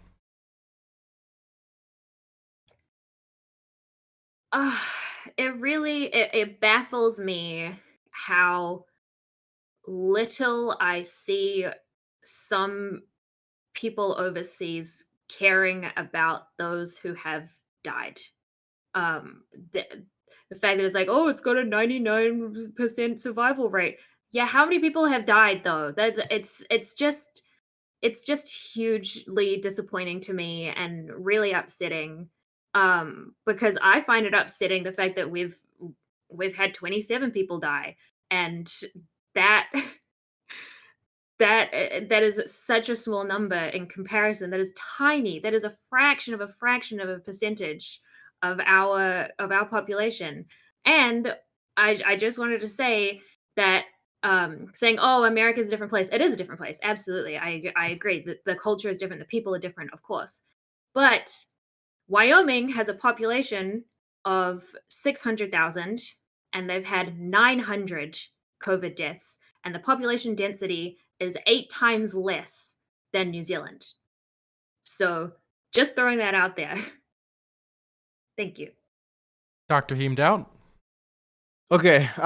So when you guys talk about the survivability rate, whatever, keep in mind that this is with all of the masking, all of the lockdowns, all of the social distancing, and everything else that we've done for the past 2 years, which has been a massive inconvenience to our lives. So just imagine if that wasn't the case, what would have happened.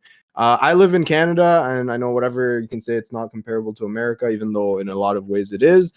We have 14 million people living in my province, and the last I checked, we had less than 4,000 ICU beds. So the rate at which these things fill up, they're not designed to have 40% of the population in ICU. We don't have that kind of capabilities. Okay, so you got to keep in mind that the ICU to person ratio is very, very small, and that's partly why we're going so ham, even though, like you guys say, a lot of people survive. The reason they survive is because if they need to get a ventilator, they need to get ICU help, they can go and get it. And lastly, I just want to say next year I'm going to be getting the experimental polio vaccine. I finally feel safe in getting it, and I think that the experiment is coming to an end finally with the polio vaccine. Okay. Now we're going to throw it over to Sprouticus. Okay, this is still unconstitutional. Using the private businesses as a federal arm to mandate individual vaccination is still unconstitutional. It wouldn't pass the constitutionality test. That's why the government decided not to do it in a general mandate. They decided to try and go about it this way. It's still going to be beat down in the Supreme Court. This won't last. It's going to be challenged and it will be beaten. Anyways, it's going to be challenged. I'm against vaccine mandates. I'm pro, like BX Bullet said, I'm pro incentivizing vaccines. I'm pro educating people about vaccines. I'm pro doing anything short of mandates, essentially. So I think that's what needs to be done. I think when you tell someone to do something, that they're increasingly less likely to do it, or less likely to want to do it at the very least. And I'll end my closing statement with a quote from Dr. Fauci. It would be unenforceable and not appropriate. Okay. All right. Sure. Brent, I want to apologize. I didn't realize we were doing closing statements, so I didn't mean to give you a hard time there, man. All My good, bad. brother. It's all good.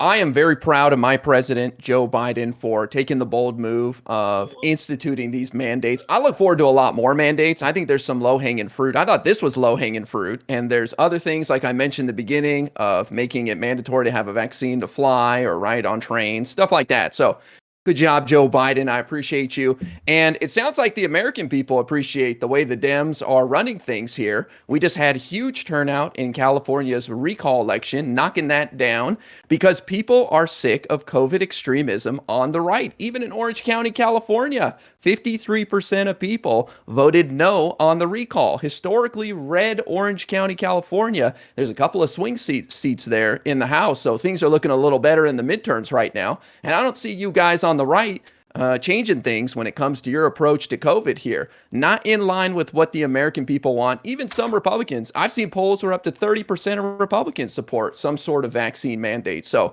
out of touch. And thank God that we stopped naming these variants after where they came from, because we are one of the hottest spots in the world. It is an embarrassment. And every single variant that will be out there, we'd have the Texas variant next, the Florida variant, the Sturgis motorcycle rally variant, you name it. So I'm embarrassed on behalf of our country, and I think we can do a lot better. Okay. Now we're going to throw it over to Radical Reviewer to close us out. First, I'd like to say I see a lot of cats in the background of people's videos, and I really don't appreciate. I'm so triggered. So if you guys could just keep the cats hidden, that would do me a lot of favors. Well, the dog has distracted me this whole time, so because he's real cute. So back to the vaccinations. You can't go to work or ride the bus puffing cigar smoke in everyone's face. The vaccine isn't about protecting yourself. If it was, then I would say whatever, you do you and die, I guess. But it's about your impacts on other people. I think that Biden is well within his constitutional power that federal employees, contractors with the federal government, people receiving Head Start funding through the government, Medicare, Medicaid funding, to mandate for them. That's well within his right to do so. And then doing things through the Department of Labor for regulations for businesses of over 100 employees. That's within their jurisdiction as well. Probably we could use more stronger mandates than that if we really wanted to be healthy, but he's well within the legal power of what he's doing. I approve. Okay, now we're going to go into the next topic. As everybody knows, the intro to the next topic is the last time you can talk about this. So let's say somebody said this topic you want to respond to. The intro to this next topic is the last time you can do it. Okay, so Vaughn, I see you, by the way. So the next topic is about AOC's gala dress.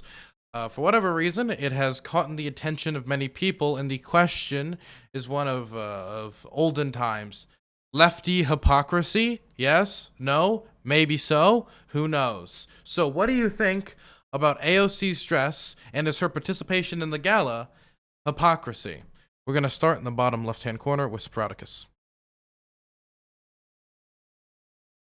Yeah, I think it's more than just the dress hypocrisy from AOC. It's the fact that she accepted a $30,000 ticket to go to the Met Gala. It's the fact that someone paid for this dress, right? Someone paid for that ticket. Someone is making that purchase, even if it was freely given to her. And to accept such gifts, first off, as a congresswoman, seems a little bit weird. You accepted a $30,000 gift from somebody. What do you now owe them? In the military, you're not allowed to accept gifts like that. You're not allowed to accept gifts, I think, above $25. But $30,000 gift seems extravagant, and then the dress probably several $1,000s, and then to customize that dress, maybe a couple hundred. But those gifts seem a little bit hypocritical. At the very least. Okay. Next, we're going to be throwing it over to IRI. Yeah, so I like it. I think AOC's strengths are her marketing, her publicity. She's not as strong as a legislator, but she's new, and that's to be expected. But she really shines when she gets on social media. She knows how to shine a light on issues that aren't that exciting and get the youth involved. So I'm all for it. As far as her attending it and receiving a gift, as a member of Congress, they are invited to these cultural institutions to an opening event about fashion, and it's something she can do within her duty to go there and get her constituents and the people interested. But I think my beef is going to be more with the left on this, because is this the fourth or the fifth time that AOC's been canceled now? I mean, I don't understand it. Us libs, we love everybody under the Democratic Party's umbrella, and everybody's got strengths all the way from AOC to Joe Manchin. So I don't understand. I mean, I think she got canceled the first time for liking a SNL tweet. I mean, it's ridiculous what these people expect from her. And you're not going to woke scold your way into power. You have to build your coalition. So I wish people would stop giving her a hard time. As far as the tax the rich thing goes, I think it's a little cheesy. I thought it was a little cringe. I don't think it's as powerful as defund the police or ACAB or something like that. And the Democrats already are looking at taxing the rich with the $3.5 trillion infrastructure bill. So I don't know. Okay. Next, we're going to throw it over to Radical Reviewer. Yeah, I think it's pretty cool. I've been into the sort of DIY punk scene of the last 15 years, so I'm all about putting a big obnoxious slogan all on your t-shirt or your jacket or vest or whatever. I'm kind of biased to that sort of thing. When I was younger, I was a little bit more cynical, you know, if it's not like an extreme message, if it's not like impacting like in a real way, then it's just placating things, it's piecemeal, it's not doing what needs to be done. But I've kind of put that behind me as I've gotten older, and I think like if you look at something like the movie Sorry to Bother You by Boots Riley, it's like, yeah, some money came behind, some studio came behind with camera equipment and stuff to help make that movie, but the message of that movie is a leftist critique of the status quo, a leftist critique of capitalism that I approve of being out there and, you know, changing, you know, the narrative in the public eye and stuff. And this does the same thing. AOC going to this event and promoting the message of tax the rich is just it's propagating a critique of the way things are that I absolutely approve of. And people can say it's hypocritical, but I don't think that makes any sense at all. I don't see AOC going into Congress and demanding lower taxes for rich people and then wearing a dress that says higher taxes for rich people.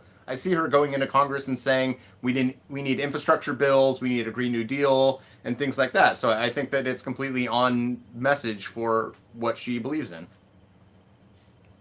Okay. Now I'm gonna throw it over to. I'll mix it up a little bit. BX Bullet.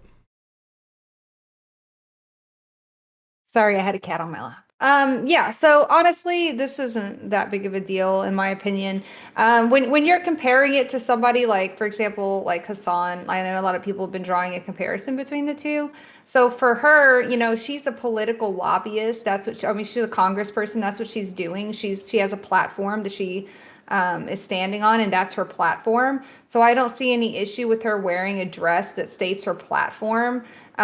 Whereas like Hassan is more like, he's not actually a politician. He's not making laws and stuff. So I can see why people think that, the housing and the tax search thing was a little bit more hypocritical for him. But personally, I don't think anything was wrong with the dress, except that it looked like she was in a bridal massacre. I mean, it was kind of ugly dress. It was pretty awful. As far as her going to the Met Gala, again, it's not uncommon for them to pay politicians to go there and make a statement. So anybody who really thinks that AOC had this novel decision to do anything is like fooling themselves. I mean, she's does a very good job at attracting the youth and engaging the youth. That's what she's there for. That's what her purpose is. Her purpose is engaging the youth. And all this has done is really just gain her exposure. So of course she's going to get haters. We all get haters, right? But ultimately I don't see why this is something that's like, oh my gosh, she's such a hypocrite, because that's her political platform. Whether or not I agree with it, I just don't see this as being that big of a deal. Okay, now it's gonna go to Brant. Yeah, I mean, is it hypocritical? Yes.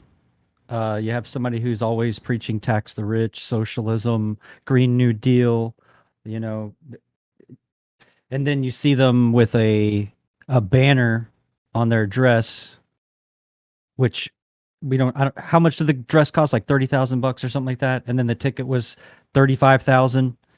You start looking at these things and you start going, well, this is just one of those LARPers of really bad popular ideas.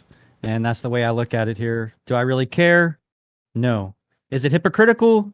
Yes. When you're speaking on like what the individual talks about and then what they show up to and who they're involved with, they always talking crap about the corporate elites, all this stuff, and then they go buddy and get right in line in these cult events. And so, like, do I really care? No. It has no burdens on my lifestyle or what I believe. It's not like she's my hero or anything like that. I think she's kind of on the opposite side of the fence as far as me on a lot of her policy ideas. But yeah, I'm just gonna let it die with that. I don't really care. Next is Nacho. Yeah, I'm kind of in the same boat. I don't really think it's that big of a deal or like hypocritical necessarily, but I do think that whoever invited her and gave her this dress and all this other stuff, I think I'm kind of in line with Sprout. They're either like the biggest troll ever, or they're just ignorant in this together. For her to be going there with a bunch of some of the richest people in the country and then wearing a dress that says tax the rich is just kind of, I don't know. I think it's kind of funny to me. So yeah, I don't know if it's that big of a deal. To some degree I got to give her credit because I respect her on some level because if you're in her camp and this is what you like, then you got to appreciate that she's willing to go out there and like literally put it on her clothes and like whatever. That's cool. She's a politician. Those are the people who should be making big, bold statements like that, I guess. Even if I do disagree with probably majority of what she says. So that's pretty much it. Okay.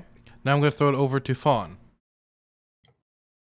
Again, I don't really care that much about the dress. I think it was a little bit cheesy. I think it was honestly bad optics. Sorry, I need to point this out. The dress was made by a designer who loaned it to AOC and invited her to wear it at the Met Gala. She did not pay for any of it. the Met Gala is a fundraising event for the Met. So people are like, it cost her $30,000. It didn't. It was donated. She wasn't trying to sell anything, so it's I don't really see it as hypocritical. I think it was cheesy. I think it wasn't really bad. I think it was quite bad optics, though. I think it would have been better if she came in and actually talked about the fact that there were protests outside and drew attention to that. I think that is more prevalent and more important than just wearing a dress that says tax the rich. But the point of wearing the dress that says tax the rich is that she's in a group of rich people and they have to look at her the whole time and know specifically that she is talking about them. I think that she could have done more. I think that it could have been more powerful even to just wear a normal dress and then make better talking points and look to the injustice that is taking place just outside of this event. Thank you. Okay, and Dr. Heemed out. Whew, I'm so glad you went to me last. I was waiting to see if anyone was going to bring up what I brought up. Are you ready? Okay. She is being slightly hypocritical, but not for any of the reasons that any of you brought up. The biggest problem I had was with the fact that she wasn't wearing a mask. And all of the photographers and everyone else who was there, all the peasants, they were wearing masks the entire time. How can you try to be out here telling us that COVID is so serious, everyone needs to vaccinate, but you failed to wear a mask? Why didn't you wear a mask that says vaccinate on it? Why didn't you wear a mask that says tax the rich on it? I think that was horrible hypocrisy, and it's terrible optics, okay? That is my biggest issue with it. I don't give a fuck about the dress. The dress was ugly, whatever, who cares? The biggest issue is with the fact that she failed to wear a mask. Everybody there failed to wear a mask. While people are fucking out here struggling, losing their houses and shit, losing their jobs, and we're telling them this is justified because it's for the betterment of society, and you have people that are going out here thinking that they're better than other people and they don't have to wear masks. Fuck that. I disagree with it. It was against New York laws that require you to be masked up if you're indoors, and that was the real hypocrisy. Okay. Now we're going to open it up for the general room. I also want to say to chat that it takes time to put together these shows, think of topics, get everybody together. Any subs or donations would be greatly appreciated in keeping the show running. It is now open for general conversation. I have something really important to say. I need to know the name of your dog, and Bullet, I need to know the name of your cat. My cat's name is Southpaw. And my chat is saying that the dog is on a loop, but I'm saying the dog's not on a loop, so we've all been watching for glitches. My chat demands that the dog gets a belly rub. What is the dog's name? Please, you're muted, Radical. You can call me Rad or Reviewer or Radical Reviewer is fine, yeah. Okay, just Rad. Hello, Rad. No, she's asking your dog's name. That's a dog's name. I don't have a dog. This is Radical Reviewer, I believe. The dog has a human. Is the dog a loop? I don't want to dox myself. Prove the dog is real. I don't want to dox myself and say my real name. So just He doesn't want to dogs himself. Hold up a newspaper in himself. front of the dog to prove it's real, Well, please, right now. I can hear the camera clicking as it's moving. So I my believe that roommate's it's not a helping me loop. do camera work. You better Yeah. you better pet the Three-man dog, job. cameraman. Cameraman better pet the dog. Are you paying your roommate? Anyway, Sorry, I just really needed It's okay. to know. So I think it was hypocritical. I think it was hypocritical for several reasons. One, she says tax the rich, then she goes to enjoy all the things that rich people go into enjoy. The Met Gala is where the richest of the rich go, and she's constantly talked bad about the rich, constantly talked bad about the 1%, but then decides that she's going to go enjoy the same things that they get to enjoy themselves. Who cares? That was kind of the point. It's hypocritical. Yeah, what is she gonna Yeah, do? but What is she gonna do? Go consistency to is important. what is she gonna do? Go to a poor neighborhood and say, "Hey, Yeah. Yeah, No, protested by not literally, going. yeah, Literally, no, Shit. no, Actually, literally, instead of actually, a instead better of going to protest the Met would've been Gala, declining the ticket. Stop. instead Okay. of going to the Met Ooh. Gala, Stop. Okay. It already. Ooh, okay. It's already. Boo. Dogs. Sprout. Ooh, dogs. Look at Please the dog, look at continue, the but dog. let's Okay. wait for other people to finish before we all jump on everyone, okay? Thank you. Okay, so yes, literally declining the ticket to the Met Gala and saying, no, today I'm going to go hang out with people in the Bronx.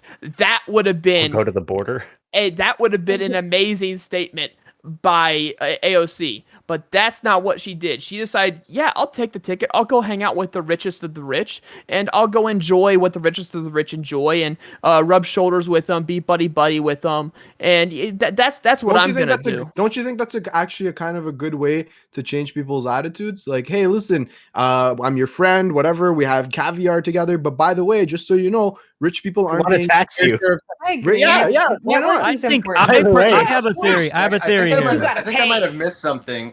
If you guys saw an edit of the dress, did the dress say "Don't go to Met Galas" and then she was for going, or did it say "Tax the rich"? Something no. that she stands for in her policies as a congresswoman. Where's Or the was- congress- Or she's was putting constantly tax talked- the rich? She's constantly talked bad about the 1% publicly. This isn't brand new Which is news. fine. She chased Amazon she out talked of about New him bad with the dress? Okay, Nah, she putting chased, tax she the rich chased on her dress Amazon was out an of New York alibi. City. She chased Amazon out of New York City almost single-handedly.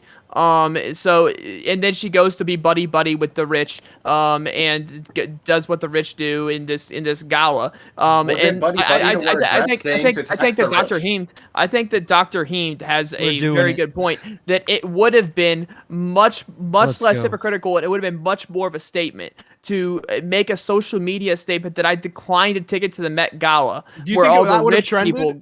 Yeah. Oh Yeah. yes! that is Oh part of yes! the Oh agenda. yes! Hey, That would have Spartacus, trended. Spartacus, do you think that the guy that made "Sorry to Bother You," he should have taken that money and instead gone and fought with gone and fought with Rojava or something instead? Like that would have I've been. Probably because I don't even know what you're talking seen about. Sorry to where's Bother the You. standard? I've never seen what you're talking about. But, Sorry to Sprout, Bother You. It's great. Go watch it. Done by Boots Riley, the lead singer of the Coup. Okay, I don't know who the Should coup he have is. gone and fought with Rojava instead, or is it? I Probably. literally Because it have probably had a no premise idea better. of what you're talking about. I have no clue what you're talking about. Let I me have a ask you a question. conspiracy. Can I ask a question? Sometimes CTV, when he's on at late at night, I'll hop on his stream and we'll just hang out and I'll just be friendly and I'll listen to their talk about guns and shit like that, and then I'll slide in hey, by the way, we have Medicare or we have universal health care in Canada. Does that make me a hypocrite for hanging out with CTV? No, it doesn't make you a No, because hypocrite. you're for there. hanging out You're with still there. CTV. No, I don't even think It they're would, wait, I wouldn't call What I'm trying to AOC say is I wouldn't- sometimes so I what I'm wouldn't trying to call say is AOC let me can I say what I'm saying? Wait. Well, you asked him a question. Let him Okay, answer. sorry. So I wouldn't call AOC hypocritical for having a coffee with a rich person. What I would call AOC hypocritical for was going to literally one of the galas where the richest of the rich go and they do rich things. The meal is extravagant. Everything's extravagant. Should she have literally, this packed is the where lunch? rich- Should she have packed the lunch? Maybe Like, maybe- come on, bro, okay, come okay, on. if you want to make it, She should have packed a vegan meal. Fucking hell, Maybe- bro. if you wanted to make it the equivalent, Dr. Heem, maybe you would be attending a Trump rally with CTV, but you'd wear a little shirt that said tax rich, but Isn't you're still Dylan chanting doing right that? along with Wait, them, question. yeah, question. let's go. Wait, question. Isn't Dylan wait, doing stop. that? Right, but he's not going to be chanting the chants with them and just partying right along with them. He's not going to be enjoying the, you know what I'm saying? No, I'm gonna be You're passing out enjoying the Hunter food. Biden You're memoirs, enjoying. yeah. You're I think enjoying the he's- luxuries of being you there. I have hear a- you see and hear Dr. Heem. You see and hear Dr. Heem going, lock her up. Yeah. Lock her up. What? But I think what's I happening wore then- a That's not Biden what's shirt. happening, Wait. bro. Oh But my that's God, not there's what's literally a But I happening. wore a Biden shirt, so it's fine, right? That's not Lock what's her up. happening. Pause. Why stop there? Why should wait. AOC Wait, I want to let Heem respond to that. That was all. That's on- not what's I'll let- I'll happening. let you She's go not. next. She's not going there and Sure, saying, "Hey, actually, cut welfare." I never saw that happening. No, so I no, don't know but why that- you're saying that. But the comparison I'm making is if you were Okay, participating let's in say a I chance, went you to. were Okay, hold on. Let me wait, explain I know this. your example. I know Wait, your example. wait, Let's wait, say I If go. you're, she's stop. taking part in all of the Okay, luxuries can we and stop? enjoying Wait, the I amenities. said stop. Sorry. Okay, so you guys are everybody's talking over each other a whole much. So even when it's just two people talking, it's super frustrating to listen to, right? So I'm gonna ask people to please let people finish statements before you respond to them. I think it'll give us a more clear version of the conversation. Okay, so I'm gonna let America Nacho try to clarify his example. Then Heem's gonna respond. Then we're gonna go to Radical, then Brant. Okay, there you go. Okay, and I apologize because I think I'm feeling it from this second dose. So maybe it's not coming out the way I want it to in my head. So the comparison would be like she's taking part in all the amenities and the luxuries and the fine wining and dining, and she's enjoying all those aspects of like the 1% life, so to speak. But like, oh, well, it's okay though because like I'm wearing this like so it would be so my comparison was like if you were walking around screaming lock her up at the Trump rally, but you're like, oh, but it's fine because I'm wearing a Biden shirt. Like No, hang on. Okay. This is like me going to a Trump rally with CTV, and for some reason they're serving hot dogs, but I'm pro multiculturalism and pro cultural foods. But I'll still eat the hot dogs because fucking I'm there. I'm trying to be nice to people and trying to convince people of my ideas. Like that doesn't mean I'm anti-immigration all of a sudden because I had hot dogs at the Hot Trump dogs rally. can be multicultural. They can, but like it's more like saying you're vegan, and then going to a place that serves steaks, and you go, oh, I'm gonna eat a steak because my you know, vegan I'm t-shirt here. there. I'm here. No, my shirt says I'm vegan, but I'm gonna eat. wait, this you can steak. you can advocate for taxing the rich and still enjoy nice things for one night. Eating caviar once doesn't mean you can't advocate for taxing the rich. It's more Stop than just this. eating caviar, right? I think the the reason dress. you're So what is it? How Sorry, much go ahead. caviar? What else? Champagne? What? I other think the things dress that- was just a cover. Think I of think all the dress was her exploited labor alibi there. for going to the thing. It was a Think cover of all for those- her underwear. Think So of all wait, those you- waiters and Nice. bartenders getting low wages there, just getting used and abused. Radical. Oh Lord. Ira, what's your name? Yeah. I mean, so I'd already said this part, right? But she didn't wear a dress that said don't go to Met Galas and then went to a Exactly. Met Gala. She wore a dress that says tax the rich, and in her words and in her actions and at her job, she puts forward that same message. There isn't hypocrisy here, and with the bar of like, oh well, she went to a place where rich people were. She wore a dress that cost money. She has a cell phone that has precious metals in it and was made maybe by like sweatshop labor. She drove a car that runs on, gasoline, but she challenges the gasoline. Like where does it stop if you want to make stupid lines like that? Like that's irrelevant to the Yeah. argument. But There's she's a just, I mean, politician. well, she's a it's completely politician that relevant. talks about that. Let's talk about That's this, her right? platform. Let's talk about this, right? So, I've actually looked it up. So, for gifts, House members can only accept $100 worth of items from a specific source a year. That is the limit that House members have on accepting gifts from a specific source. The House Ethics Committee website says that for most charity events, the cost of the ticket for ethics purchase is not the same as the cost of the gift. Now, what do they mean by that? The value of tickets to charity or political fundraisers is the value of the meal. The cost of the purchaser is not the ticket's value.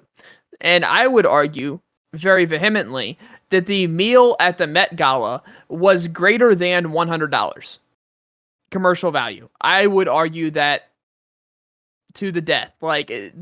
And so she's already committed an ethical violation Oh, by the Lord. House. Why? But Why? she no wore way, the Ara. dress, though, man. Why- She wore why- the dress, man. You guys Oh, she have wore a AOC. You guys have AOC derangement syndrome, man. You guys have been obsessed with this woman for years. Why? She's a second-term congresswoman, has no plant. power at all. Do you imagine we sit around and talk about Marjorie Taylor Greene like this? Like, why are you guys so In obsessed fairness, with her? we do. In I'm fairness, not- we do. That's true. I'm not Why? going to Why? debate her a Why? lot. Wait, I'm okay, still wait. There Because was three- she's crazy and it's Wait, fucking fun. Stop. There's three people at once talking again, one at a time. Okay. I didn't choose this topic. Dylan Yeah. Burns did. So if No, but if you'd like to discuss why we're I talking didn't about even- AOC, I didn't even know address about your it until I saw it in the question to Dylan topics. I had to go Burns. look it up. She is on One the at a New York time. Post cover multiple times a year. She's in all the attack ads, the squad, jihad squad, and all this nonsense. Why do you guys think that you're so obsessed with her? Because I'm she's not not. consistent. She's not. She's a fresh. She's one of 435 members of the House. Who cares what she says? Why do you guys? Because she's influential, man. So she's representative of the United States. Yeah, what do you she's mean? it's in her Who title. cares? dude. Because Who we do- cares what a because we all house rep? talk Who cares politics. what a house rep says, guys? Who cares what the Because I have family that lives in New It York. doesn't matter. Some of her Get that policies jab. directly affect my family in New York. I mean, What policy? She's if it passed doesn't matter, nothing. Well, If it she doesn't- nothing. sent off two major deals with businesses that wanted to come and bring jobs, like 25,000 jobs to New York City, to her district. She sent them packing to If like it doesn't matter, like what AOC says, right? Why does it matter what Marjorie Taylor Greene says? Why was she stripped of all her committees if it doesn't matter what one representative says? Because saying tax the rich is completely different from saying Jewish No, space lasers and shit like that. IRI specifically said that it doesn't matter what one representative says. I'm asking, if it doesn't matter what one representative says, then why was everyone's panties in a twist about Marjorie Taylor Greene? You're talking about an internal thing within the House of Representatives. They decided to remove her from the committees. I'm talking about you guys being obsessed with her in the general public. I'm not obsessed with her. I would just argue- think she's I would hypocritical argue- LARPer. I haven't would I haven't argue it's discussed because this she's a topic woman. until- First of I haven't all, discussed this all. topic until Dylan brought it up. Oh, But I don't didn't even get choose me it. started on her being a woman of color. I mean, I think you guys, and she says this, it's not me defending. She says this in her IG post she put out there about the event. She thinks you guys are just piling on her, and society in general is unfair to her because she's a woman, and especially a woman of color. And I have to agree with her. I think if one of us showed up with our progressive values, we wouldn't get this treatment. Even if I wore a suit that said tax the rich, I wouldn't get this kind of treatment. fill out your bingo cards, boys. if you were The a right is semi-influential politician that's representative of a percentage of the constituency, you would be held to a scrutiny. Think about how people got on to Ted Cruz for going on vacation during the ice storm and stuff. Like, when you're influential and you're not consistent with what you say, the public is going to grill. It's called the court of public opinion. We will Brent, grill please your name ass an if you're inconsistency inconsistent. then. Yeah, exactly. If she Name were an addressed, inconsistency. and if she thought that there was going to be no photographers there, and then she wore a dress that said "I love the rich" or "Don't tax the rich," then you could say it's hypocrisy. Then you could say that it's fucked up. But the messaging is consistent here. She went to a place to meet people, to make connections, to network, like BX was saying. This is how you change people's minds. This is how you get people on board with shit. You go there, you be nice, you be respectful, and then slowly you change their minds while maintaining your positions the entire time. I don't think there's any evidence to where she was secretly like, I'm just wearing this for looks. I don't actually want to tax. You don't think that the are these 1%? Are these 1% of people? Are these the people she needs to convince?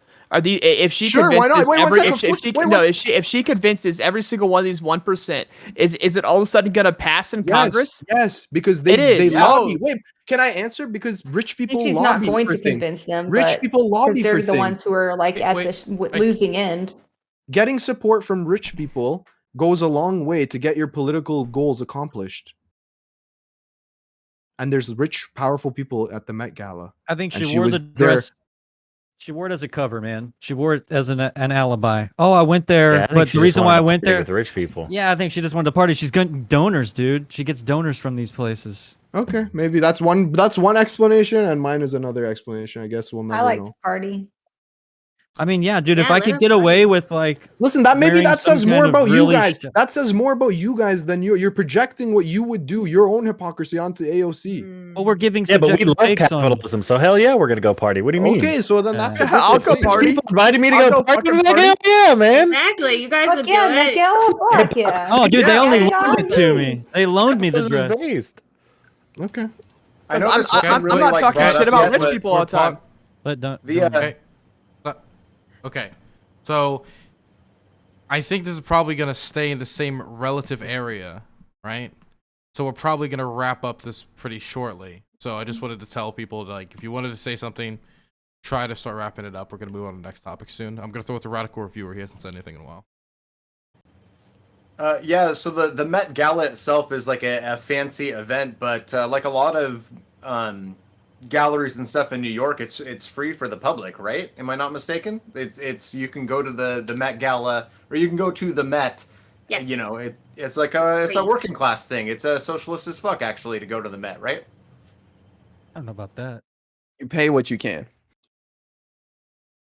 Okay. Yeah, Was that's she pretty solid. okay? Was she going to the Met during those times, or did she go to the Met Gala? She went to the Met at a time where there would be a lot of microphones and cameras where she could spread a message, and then she did Good that. LARP. And He's COVID. you are seriously avoiding the question here. Did she go to the Met in any of the times you previously mentioned, or did she go to the Met Gala? Which one? She went to the Met Gala. Where there's cameras, and Oh, she could okay. promote the So the message, the as opposed to going to the Met when $35,000 there's per not ticket, cameras. the Not wearing a mask. $35,000 per ticket event, not the pay what you can event. Yeah, and it goes the same for if you Oh. want to make a movie or if you want to make an album that promotes a leftist message, and then Yeah, money you comes spend behind money. that. That's fine. Where's the hypocrisy? The hypocrisy is that LARP. she's going and enjoying the lifestyle of the rich while talking shit about the rich, while talking shit about Jeff Bezos, and You could make the same. almost single-handedly pushing Amazon out of New York. She's done this before. She continues to do this, and then she's going to go live the lavish lifestyle of the 1% that she talks Well, I so don't know much what shit about. lavish is. I know what Like lavish going is, to but a anyway, trap house and getting fucking stoned while wearing a Dare t-shirt. Like, You yeah, could man, make the- drugs are bad, by the way, but I got to go test this out. No, for a bit to no, make no. sure. You can make the same argument about any piece of leftist media. You know, oh, Green Day made like an anti-war album, American Idiot, but they didn't go. Why did they do that when they could have gone to anti-war protests? Why didn't they do that? They could have flown to Iraq and like personally tried to like stop the soldiers. Like that's not a fucking argument. Like they're taking the methods of mass distribution at hand to push forward a message to reach, you know, people and say, hey, this is how I'd like to see things going forward. Hey, by the way, tax the rich. People are going to be there with cameras, take pictures. People are going to be there with microphones and record what I have to say about this. And I'm here to propagate a message. Where's the hypocrisy? It's fine. Okay, so if she were to decline the Met Gala invitation that she got, and she made a public and big deal about it, she's got enough Twitter followers to make that go viral. I guarantee it. And so if she made that go viral, I guarantee you, she's like, I'm gonna go spend time with Bronx kids instead. The cameras would be all over that. The mass media would be all over that, taking pictures, doing videos, news stories. Look, AOC declined the Met Gala invitation and she's hanging out with Bronx kids. It would be a PR event, like, and to argue that I'm going to go to where the cameras are, AOC can easily drag the cameras to her. Okay, so we're going to wrap it up now. Okay, so we're going to start in the top left-hand corner with American Nacho. Yeah, again, I gotta give her some props because she's a political pundit. She's doing her job. She's an elected official, and she's making her not a pundit, but she's an elected official, and I think she's doing her job, getting her messages out. That's fine with me. I just disagree with her messages generally, and I think she probably did more for the advertising for the Met Gala than she did for her cause, because I had no idea even what the fuck the Met Gala was, anyways, until I saw this topic. So. Yeah, that's it. Okay, and now I'm going to throw it over to Brant. Yeah, like I said, the socialist utopia favorite LARPer, she got caught being inconsistent in what she preaches and says, you know, hanging out with all her rich buddies, thinking that she was going to put on a dress as a cover, a good alibi. And it tickles me pink just to see the inconsistencies and just the hypocritical nature of the left in general. Everybody else here that is on the left that's carrying water for that particular notion that she actually gives a crap about the working man or working woman.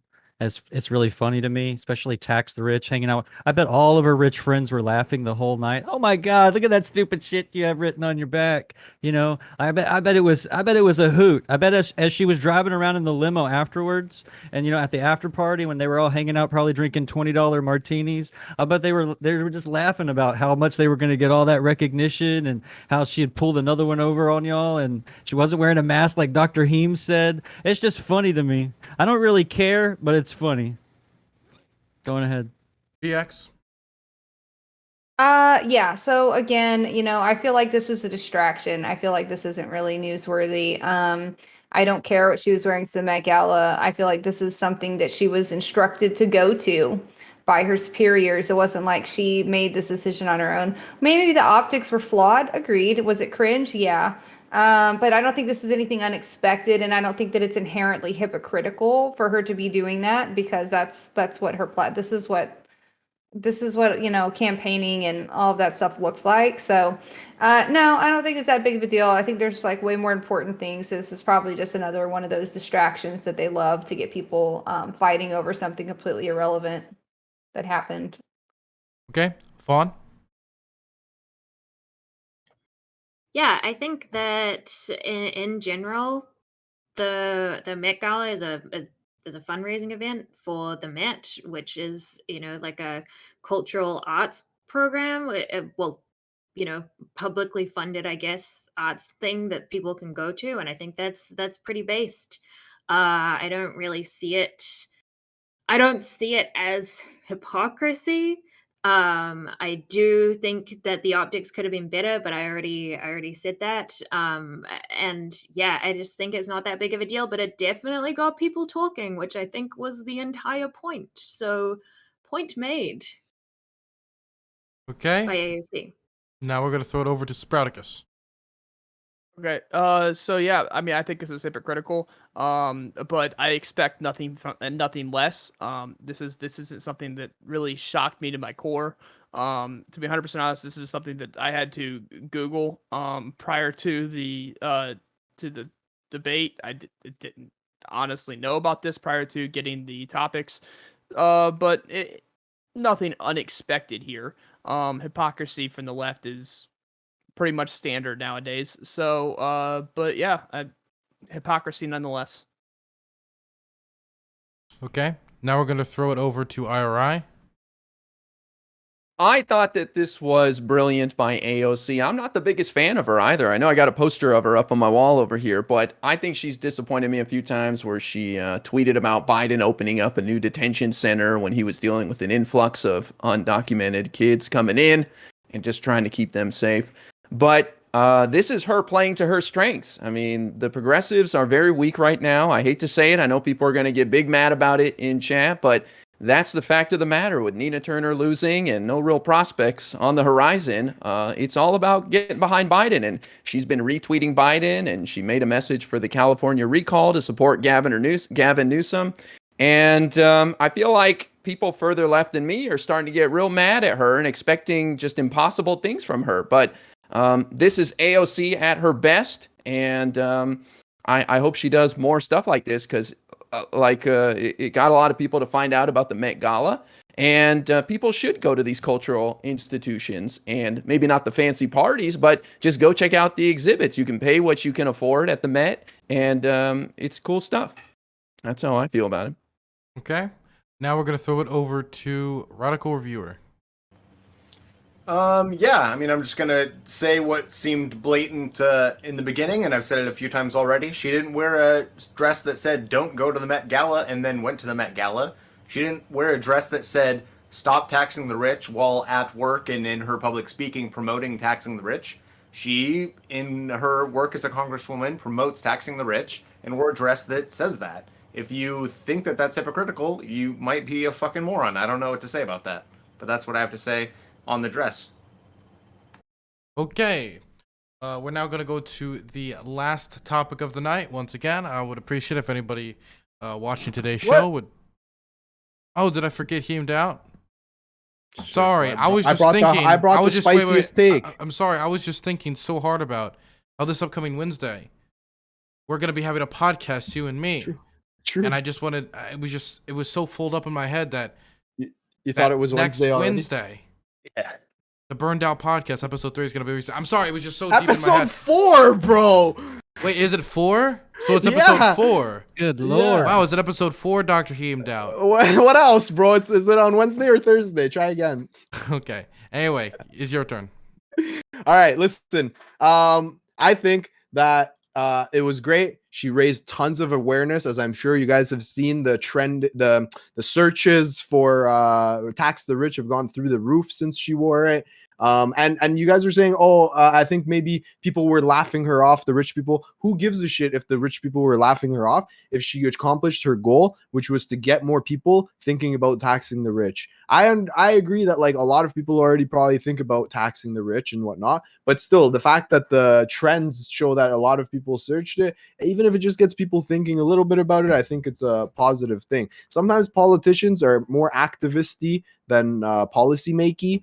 And AOC is one of those that is a activist type for now. She is very much the leader of the youth movement and the DNC. The fact that she's hip, the fact that she wears these cool dresses, or, you know, that she thinks outside of the box, right?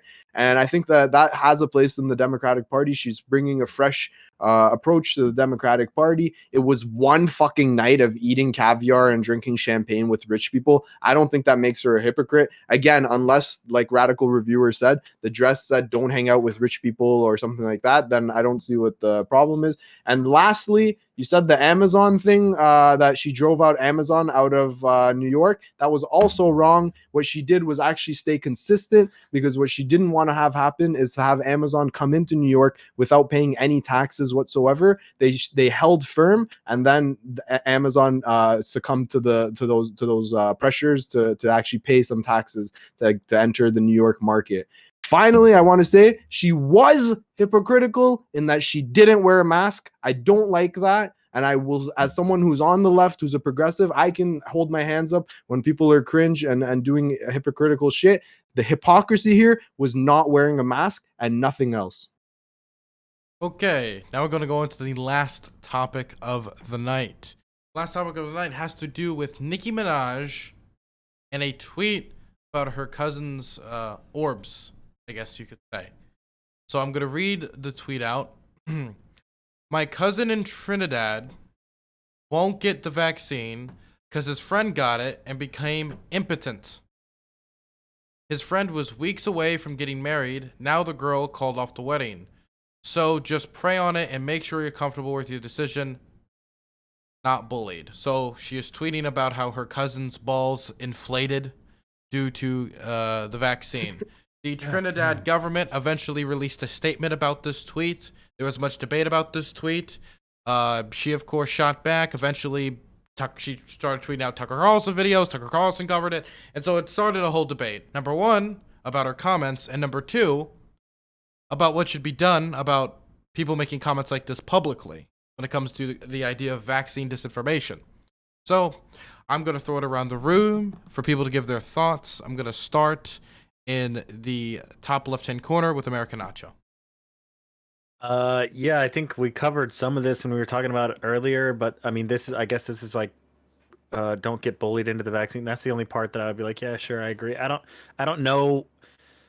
This was like so difficult to like get into because we didn't really have like it just said Tucker Carlson, Nicki Minaj tweet, and so I just tried to look at everything that had happened, and I couldn't really find everything. I didn't know there was a back and forth between her and Tucker Carlson. So, I don't know, man. Like, I don't really think there's anything wrong with her saying like, make sure you understand your choices.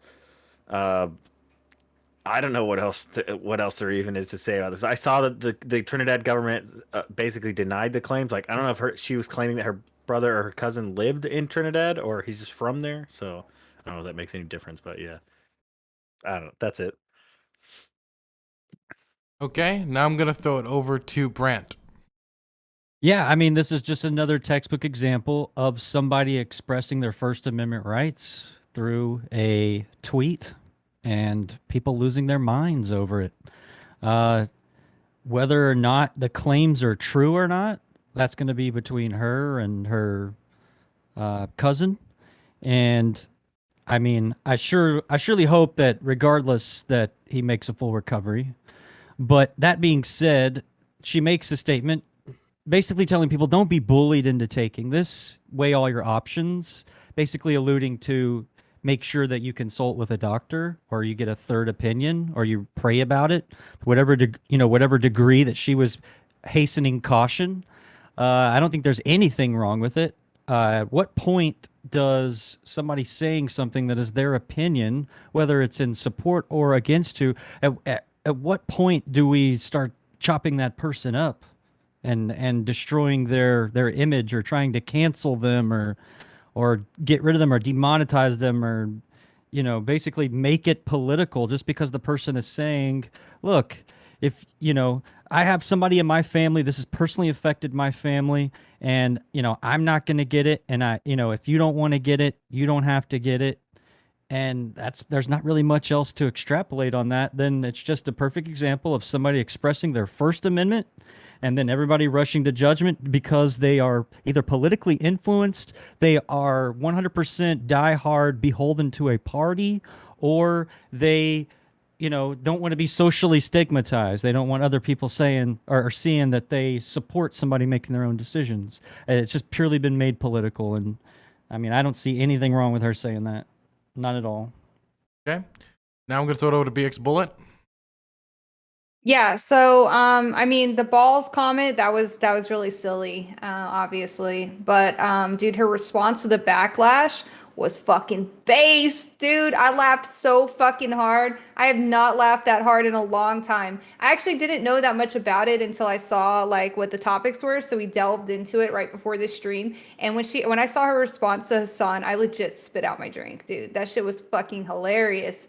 Yeah, celebrities saying dumb shit on Twitter. Wow, novel. Should we police it? No. Why?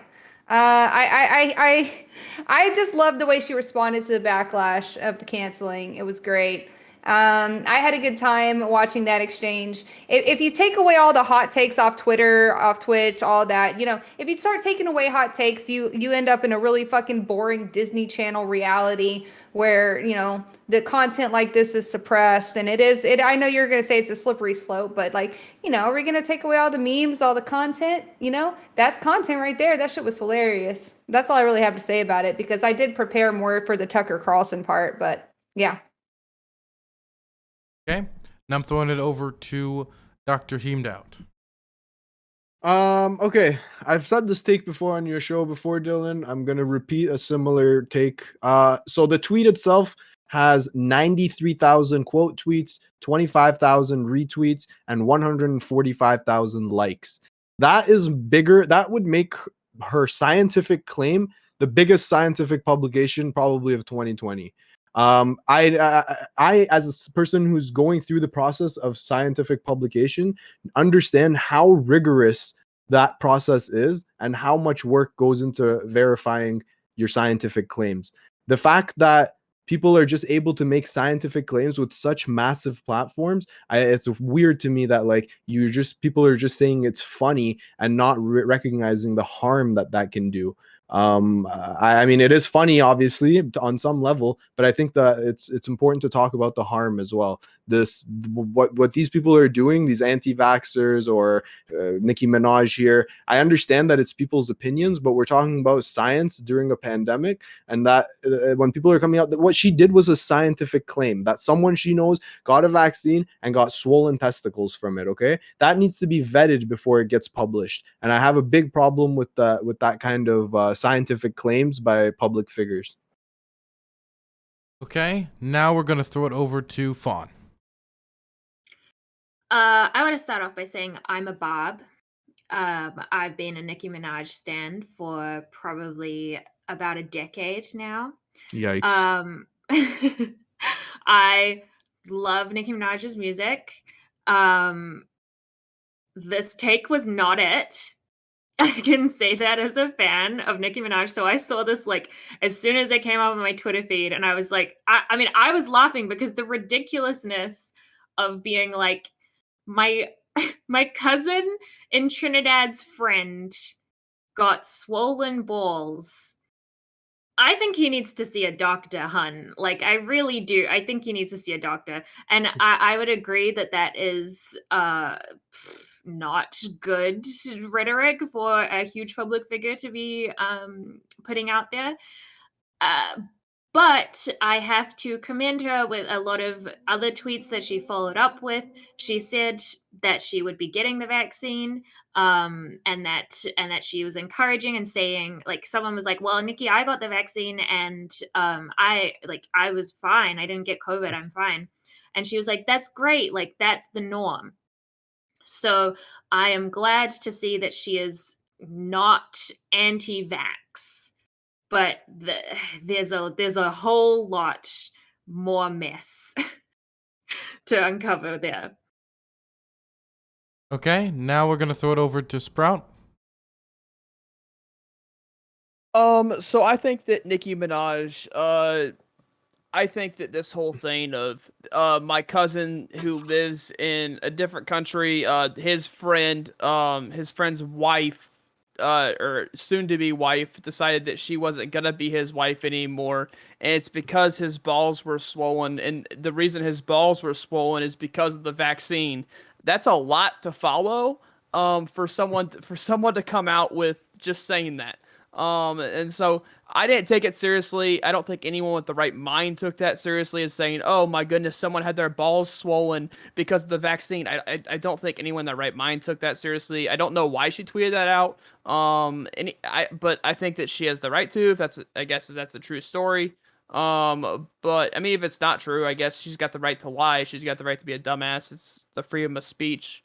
But I just I don't think anyone in their right mind took that seriously. She then said that she's looking into it. She's gonna get vaccinated here soon, which is good on Nicki Minaj for getting vaccinated.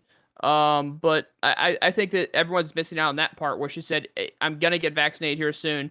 Just pray your decision before you do it. And I've consistently said, talk to your doctor, right? So go talk to your doctor. And I think she gave some pretty solid advice following that story that I don't think anyone in their right mind took seriously. All right.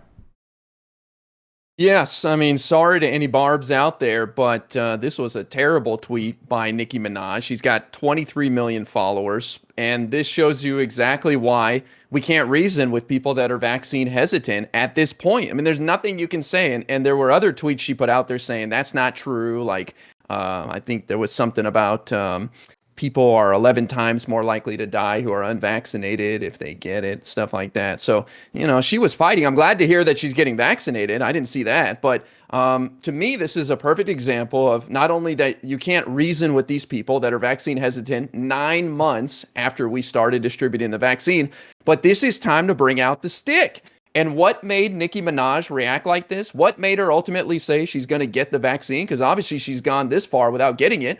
Was a vaccine mandate. Wow, isn't that wild how that works? A vaccine mandate made her life uncomfortable. She couldn't go to the fancy ball and wear the cool dress and all that. And she pretended like, I don't care anyways, but well, now I'm going to get it. So this is how you get that remaining 30% or whatever to get the vaccine. So this is just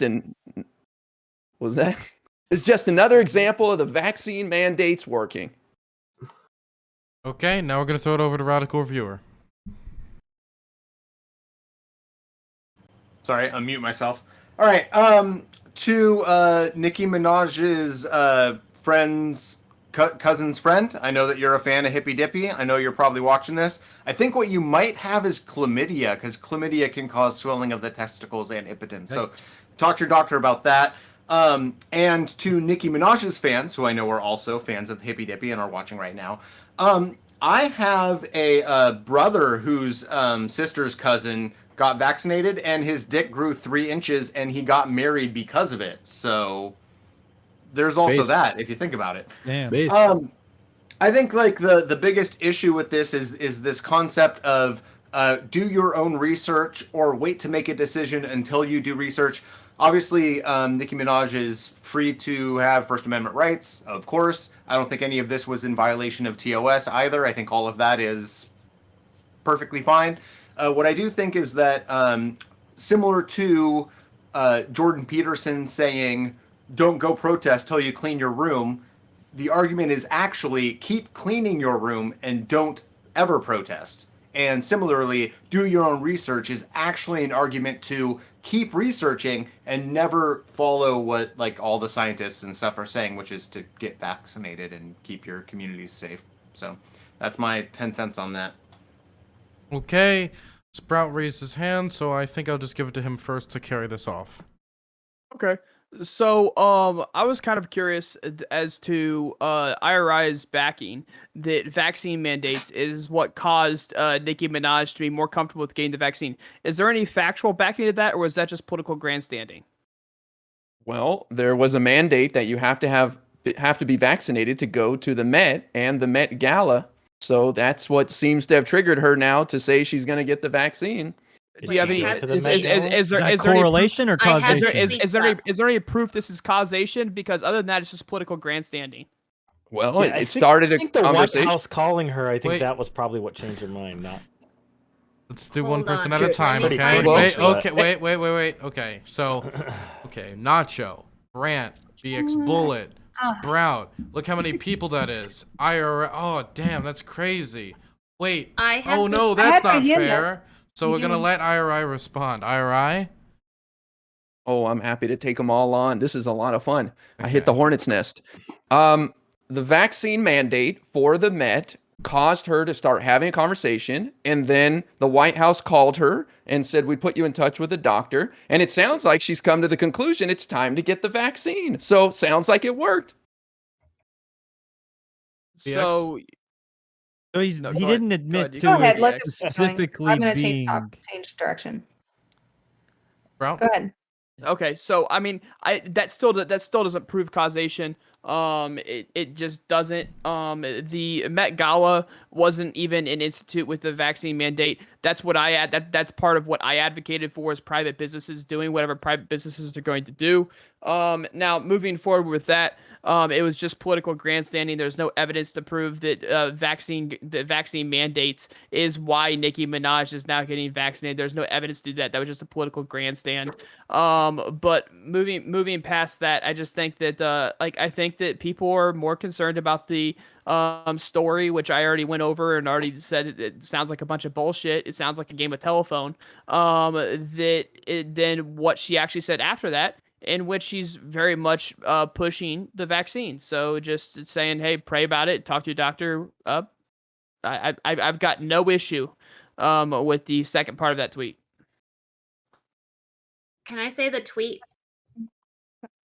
Can I just so you know, the tweet that was directly after the cousin in Trinidad thing. She said a lot of countries won't let people work without the vaccine. I'd definitely recommend they get the vaccine. They have to feed their families. I'm sure I'll be vaccinated as well because I have to go on tour, etc. That's, I believe, the tweet that people are referring to. BX?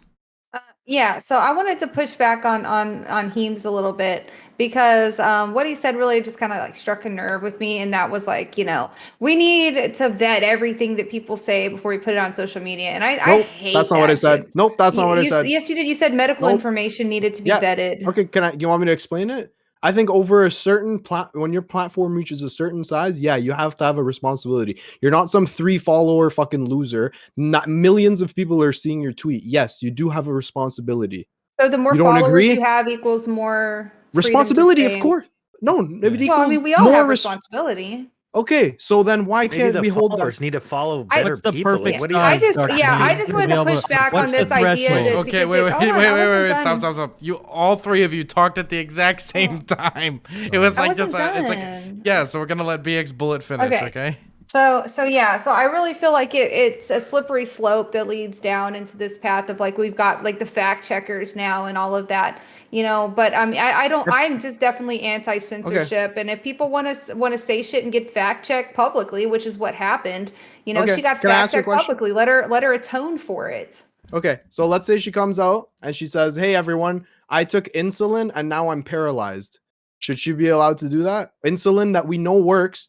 She comes Yeah. out and says it's My ineffective. opinion It's doesn't change. ineffective. She should be able to say whatever she wants, Yeah, and but she what- can get fact checked publicly. Court of Okay, what public if she opinion will comes? chop her Okay, up. okay. So you guys think that like when it comes to so you guys think there's no responsibility from the You have content creator or the responsibility, and creator? she's What is the dealing with the responsibility? she's dealing with that responsibility now with the backlash. Who's taking tweets as all of medical those information? followers. What do you Okay, think hang the on. Wait, one sec. ramifications One should sec. be? One Hey, sec. One can I sec. ask some questions of the panel? Nothing. Can I Whoa, just ask? wait, Can I wait, respond? wait, Can I America. respond? Wait, It's hard for y'all to wait, understand. I'm stop. asking him. I want to Stop. hear what he has. Yeah, we gotta listen to. Okay, what I'm gonna do is I'm now for this interaction. I'm gonna go and I'm gonna say the name of the next person to talk. So if you talk when I haven't said your name, sucks for you. Okay, we're just gonna do it this way because it seems everybody wants to jump. So Heemed, you talk. Okay. Then I'll choose who's next. Okay, Sprout. Did you just actually say who's listening to tweets? Is that what you just said? That's not what I just said. Did when Donald Trump said that shit not about what I the just bleach? One said. sec, let me finish, please. When Donald Trump said that shit about the bleach, did people not fucking drink bleach and die? Sprout. That was first off. That wasn't over Twitter. That was in a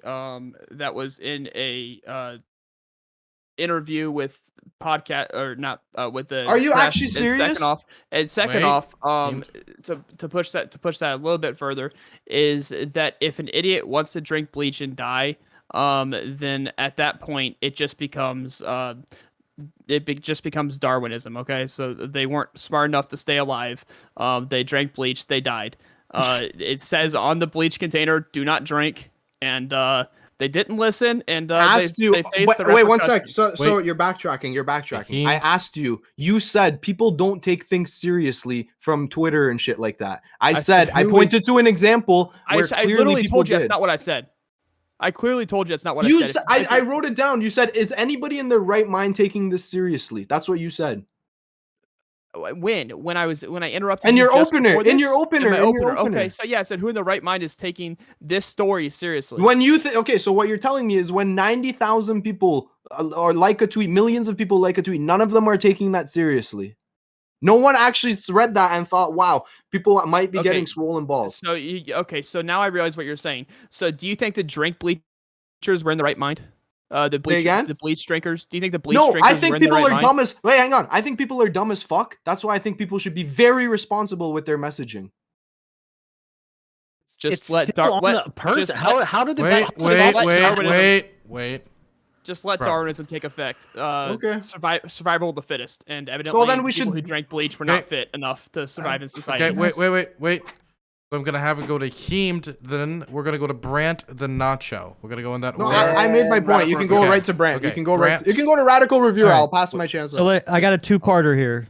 Okay, so there have been 64 cases in VAERS of testicular swelling in a multitude of age groups. It's not even particularly bound to one particular age group. There have been 64 cases of testicular swelling. Does that mean, because I'm showing correlation in stats here, that means that this relative or friend of a relative had these problems? I don't know. I can't confirm that. I'm going based off of hearsay. Well, but I'm theirs not is saying. unconfirmed though, and that's not a very small number. Oh, it is. It is. It most definitely is. But it's not zero.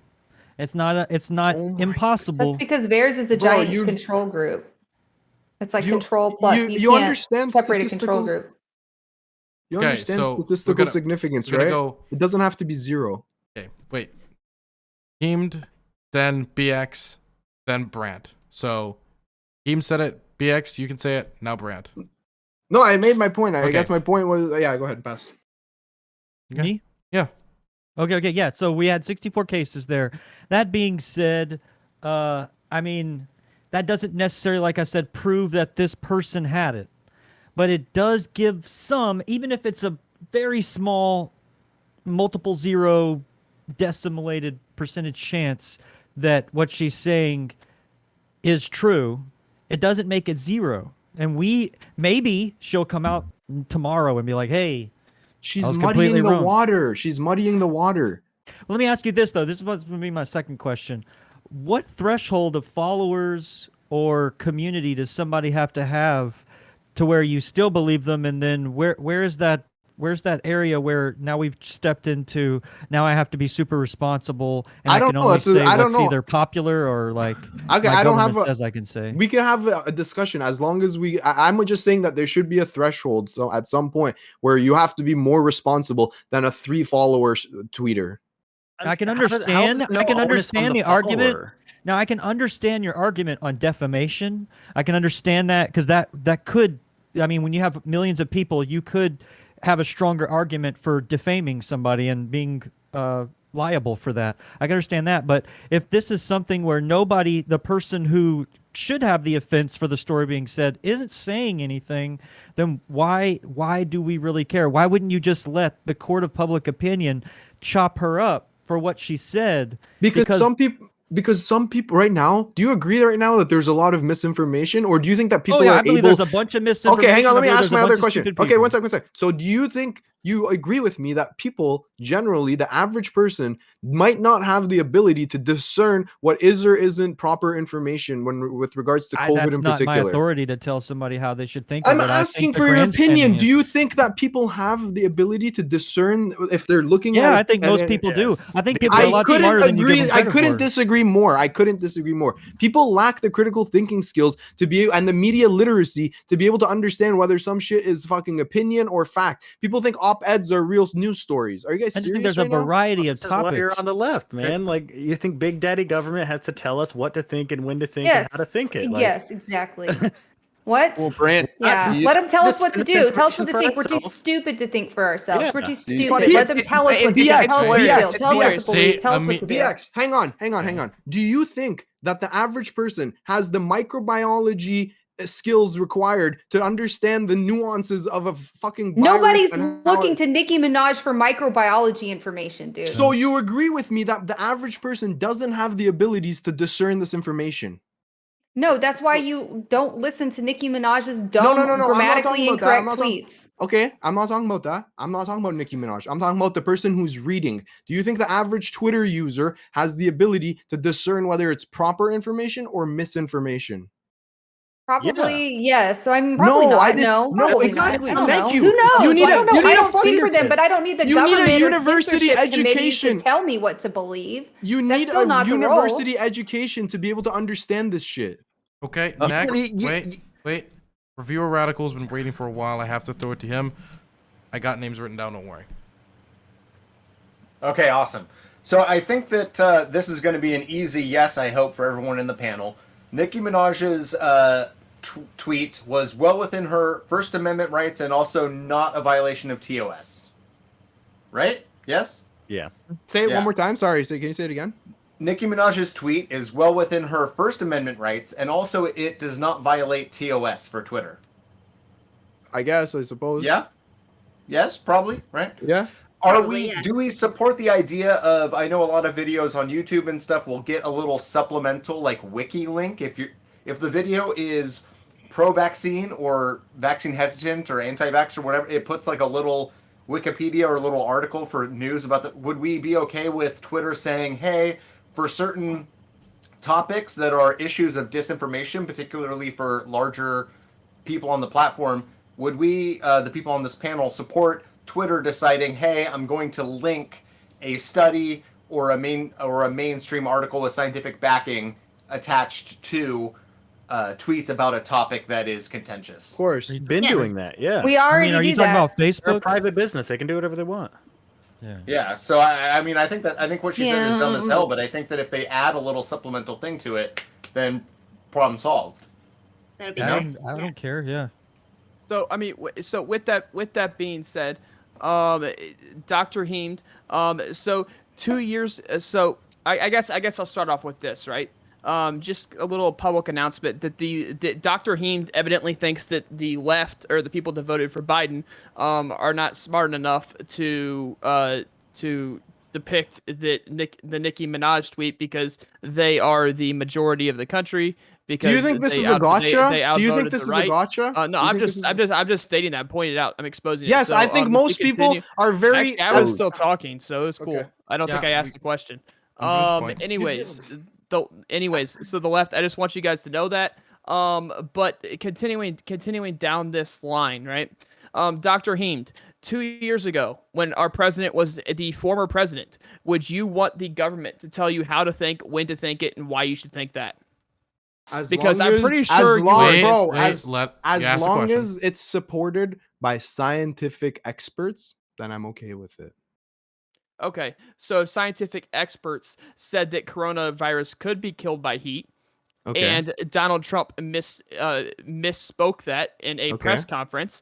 Okay. Then it was still backed by science. It was just spoken incorrectly. Correct? How do you suggest we kill it with heat when it's inside our body when we get fevers at 40 degrees Celsius and shit? Well, scientists figured out it could be killed by heat. And How? scientists How are we going to scientists- heat up the inside of our body? Again, I'm You're not talking about a scientist. peach. Scientists- Exactly. scientists are trying- Exactly. That's it. It should end. Your point should No, it's stop cool. right It's here. cool. Scientists were trying to figure out how to kill coronavirus at that point in time. And so they were trying to figure out any way possible, and heat was a way that they figured out could kill coronavirus. So they're trying to figure out any way possible to kill How COVID. do you heat the inside of your body, my friend?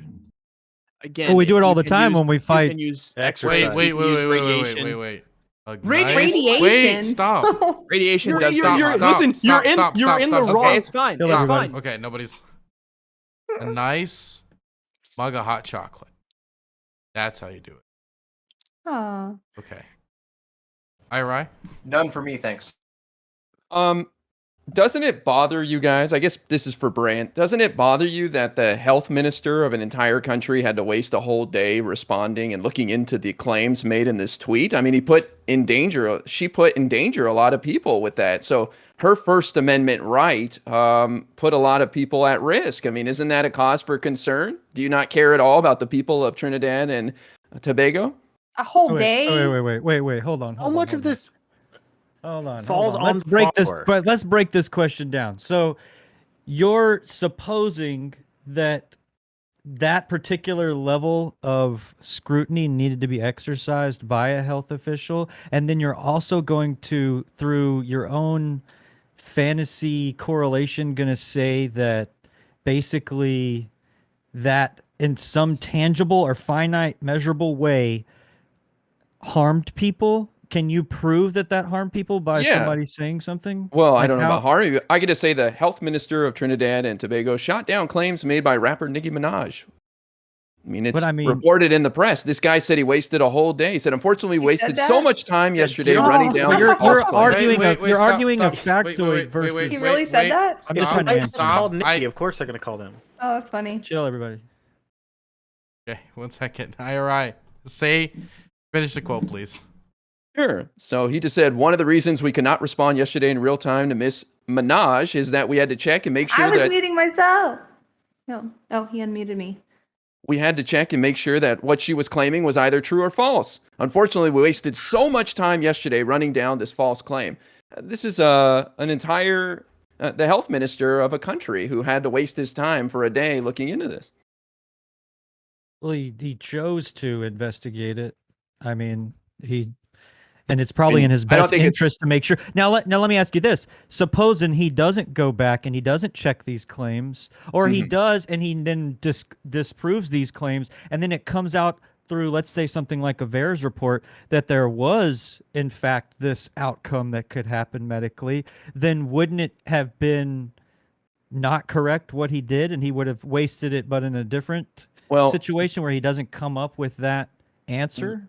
VAERS is a public database that you and I can go fill out right now if we have an issue. I'm sure BX can perhaps support this. It's not some sort of private database. You're supposed to be a physician or a medical professional when you fill it out. But the point is, both the health minister of this country plus Dr. Fauci said this has never happened. There's no case of it, nor does it even seem feasible it could happen. Someone's testes get swollen from the vaccine. So I don't think it's impossible for me to say that somebody was hurt or somebody's life could have been put in danger at some point because the health minister of the country had to waste his time for 24 hours on this nonsense. I mean, I don't know, dude. I guess whatever.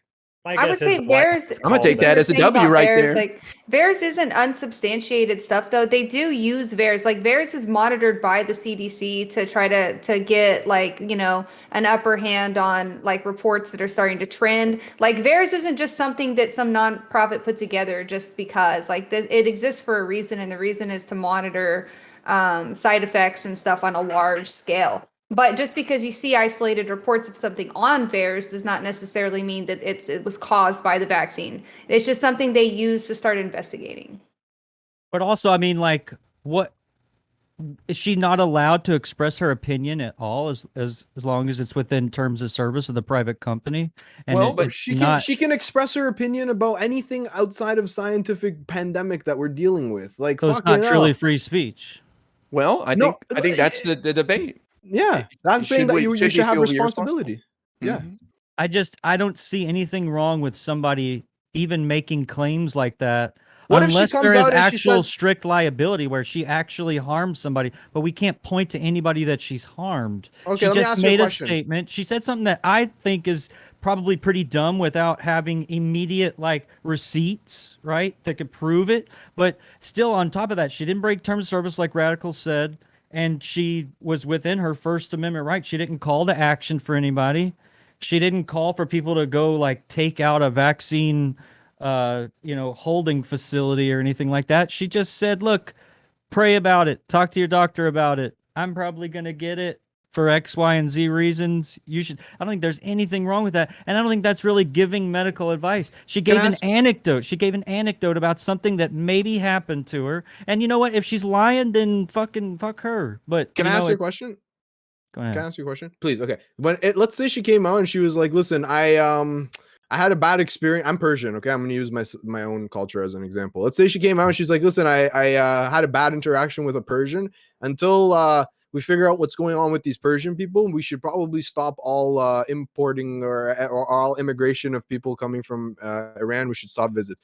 And then, like, do you think that there's no responsibility here? Well, that would break terms of service because you would be disenfranchising a protected class, and that would be something for which Twitter or whatever platform you're on wouldn't stand for that anyway, and that's a private company. Now, the morals on that, I mean, I wouldn't stand for anybody talking like that. I mean, I'm Jewish. I don't like anti-Semitic references, right? So you agree that people have a responsibility with their platform? I mean, in a sense where socially, like the three circles, socially, professionally, and government, I wouldn't go outside of the social realm with that. I wouldn't professionally go after her, nor would I take any federal response in what it is that she's saying. I mean, if her fans choose to think that she's talking like a wackadoodle, so then her followers drop, that's going to be the real fallout she has to deal with. No, the real fallout would be for Persian people if they have to deal with some terrorism shits because of the shit she said, right? Well, I mean, how can you attribute that with somebody else choosing to do something really heinous like what you mentioned? I mean, it would be difficult, of course, but that's why I think we should be ultra responsible, because we can't actually measure the downstream effects of our rhetoric that much. Well, like I said, ultra careful. That particular rhetoric would already be not covered in terms of service outside of any law, and the wherever platform you're on would probably take you down for that. But we're talking about somebody talking about what they would do with their body and a medical anecdote, and they're not telling you to do anything. They're not trying to tell you to go take any kind of what do you think the implication of her tweet was, though? Like, if we're talking about like conversational literature, what do you think that was? Just to be cautious. I think she tried to go with the shock factor, right? Say something really, really crazy, and then like I heard she's putting out an album next month or something. Yeah, this might have all been something like that, right? And but she also, like, at the end, again, irresponsible though. The merits of what she says versus what the fallout should be is what we're having a crisis with right now. She ended it with "Make sure you're comfortable with your decision, not bullied." That was the end of the tweet. That is be predicate as well. That is her call to action, is for you to be cautious and consult your physician, talk to your doctor. The way you guys are saying bullying, you're acting like people are like in a dark alley fucking ganging up on someone. Well, I don't know. There's two of 9 people. Yeah, there's 2 of 9 people that are sitting in here that's saying that if I have let's say I have 20 million followers tomorrow, I wake up, all of a sudden now the weight of what I say means so much more than the fact that I can be targeted. What? You don't think that you have more responsibility if you have 20 million followers tomorrow? I mean, if we're talking about responsibility, doesn't change. Okay, I'm going to say the same base shit I always said. Stop. Okay. There's a bunch of things happening at once. If you want to speak, raise your hand. I'll just pick who speak the less. Okay, well, it looks like it's just Nacho. Nacho. Yeah, so I was trying to say earlier, too, like, I think it's the same, whether you have 1 follower or whether you have 1 million. Like, you should still try to watch what you say, but the onus is still on the follower, too. The same smartphone that you stare at to fucking scroll on Twitch for 3 hours, you can easily hop over to fucking Google, open up a tab, and wiki some shit, or pull up to cdc.com. Like, it's not all on them. And, like, all these fucking Democrats are probably violating fucking TOS by bullying anyone who doesn't fall in line and become the monolith that is all black American citizens, because you can't think for yourself. You can't if you're not towing the line, then you're just, anyone can just come at you and say any kind of thing to you. Like, especially black citizens in America have every right to be hesitant on anything the government is mandating or trying to give them because of things like the Tuskegee experiment, etc. Like, I don't blame black citizens in this country for being hesitant of something that the government just rushed out. Like, I still think you should get it, but I mean, who are we to tell her? Yeah, the freedom to not be compelled is the real thing that the crisis we're struggling in this conversation. Well, I The think you freedom to guys not have. be Well, Ira, Go ahead, then Fawn. Fawn. Oh, or Sorry, Yeah. I was just the freedom to not be compelled is an interesting statement because isn't that exactly what influences do? They influence, they compel True. people. No, but being to do- compelled is on the person who is being compelled, not the compeller. I guess if we're Yeah, people tell me dumb shit all the time. People tell me to watch this video on my channel or look at this or look at that. Like, oh, watch this. Yeah, but and we're I more look and it's politically minded some people. fucking We're not the space laser average. crazy shit video, and I'm like, I'm not gonna fucking watch that on my stream. First off, Like, the I don't have definition to of listen to compel, them just because they're telling me what to do. the definition of compel is to force or oblige someone to do something. Oh, you mean like I would forcibly? Okay. I would argue that influencer is not compelling anyone to do anything. Well, I Sorry, think what was IRI gonna say? at some point we have to sit back and realize there's a lot of stupid people out there, and I do a lot of stupid things too, and I'm influenced by people. And you guys have this fantasy world where everybody is as brilliant as you and can fit and see through this stuff. But the fact of the matter is, people are getting hurt by stupid misinformation. And thank God we banned Donald Trump, because this would be 10 times worse. But I'm sorry, guys. We live in a world where we're surrounded by idiots, whether it's due to bad schooling systems or just willful ignorance or whatever. It's the reality of the situation, and we can't just be like, dude, just whatever info gets out there, it's up to people to figure out. I mean, we've got to look out for people here. Mm-hmm. Okay, it seems that the room has gone silent. Is there anybody else wants to say anything before we wrap it up? I think everyone is just pissed now. I'm not think it's pissed. just- yeah, say all that. Look, this I is think it's my just the opinion same on old, it. Same old. Say It's- all it- the dumb shit you want to say. If you're a person that can be sued for giving out, let's say, faulty medical advice or something, then if somebody can find a lane to sue you, that's up to the judge and the prosecuting attorney that would be going after that. And that you have 100 different situations with 100 different endings, and that's for the courts to decide. As far as somebody just saying something to you, if it's not you yourself that can prove in the court of law that they have somehow steered you down the wrong road, made you take the wrong medicine, whatever you can prove in the court of law that you can get a judge to sit down and look at, that's the only way you're going to really get any answers out of this. Other than that, I mean, like, live and let love. Let whoever is going to say what they're going to say, let them say it. Stupid people say stupid shit. Smart people say smart shit. And whoever finds value in that, that's up to them. That's called what you believe in, and that's what you stand for, and that's probably indicative of the type of person that you are, the people that you put yourself around.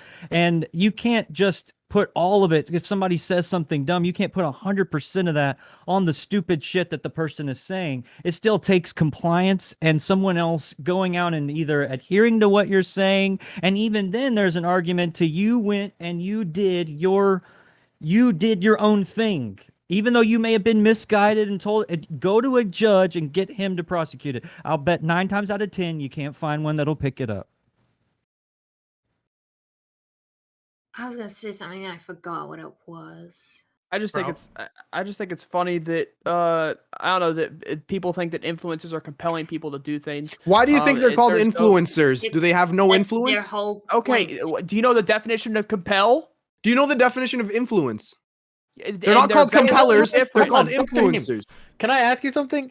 Do you think? Would you agree with a lot of like deep south like conservatives when they're like, oh yeah, all this fucking like gangbang music bullshit they shouldn't allow that shit because it influences black minority like young blacks? Like, do you think You're you asking agree me, with do I think rap music influences black culture? that? Sure. Yes, it does. So do you feel the same way? Do you feel that stuff?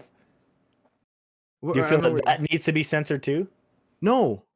Why? Well, music does get I- censored. Yeah. Yeah, first of all, like music. radio and First, stuff. yeah, first of all, it does. First of all, it No, does. The shit that you, Spotify. the shit Who the fuck you is listening pay, to the you radio? pay for Wait. Spotify. You pay for Spotify. Yeah, to hear explicit, not Okay, and if fucking- you want to pay for clean. Donald Trump, if you want to pay for Donald Trump's rhetoric or Nicki Minaj's bullshit, I guess you can go ahead and get an exclusive service of misinformation. Ooh, We're I talking want about that. public That sounds platforms. fun. Spicy. We're talking about That does public sound fun. platforms. It's not a public fact that platform, you though, it's guys- a private The platform. fact that you guys are You don't have acting to like pay for Spotify, it's free. You don't have to pay for YouTube, it's free.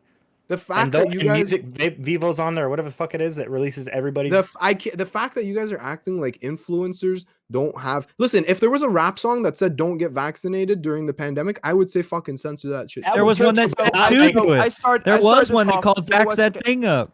Give me 1 second. I started this off, and I said, I said I find it very weird that people think influencers are compelling the followers, and Heem had an issue with it. So let's go over this because Heem evidently doesn't know what compel means, because that was my statement, not that influencers don't. You don't have to wait. You don't even need to read the definition. Hey, One sec, compel, bro. Wait, let's go over it because you don't know what compel means because you're arguing with me on what compel means. You don't need. Wait, stop. We're gonna let Sprout finish, okay? Sprout, you can go on.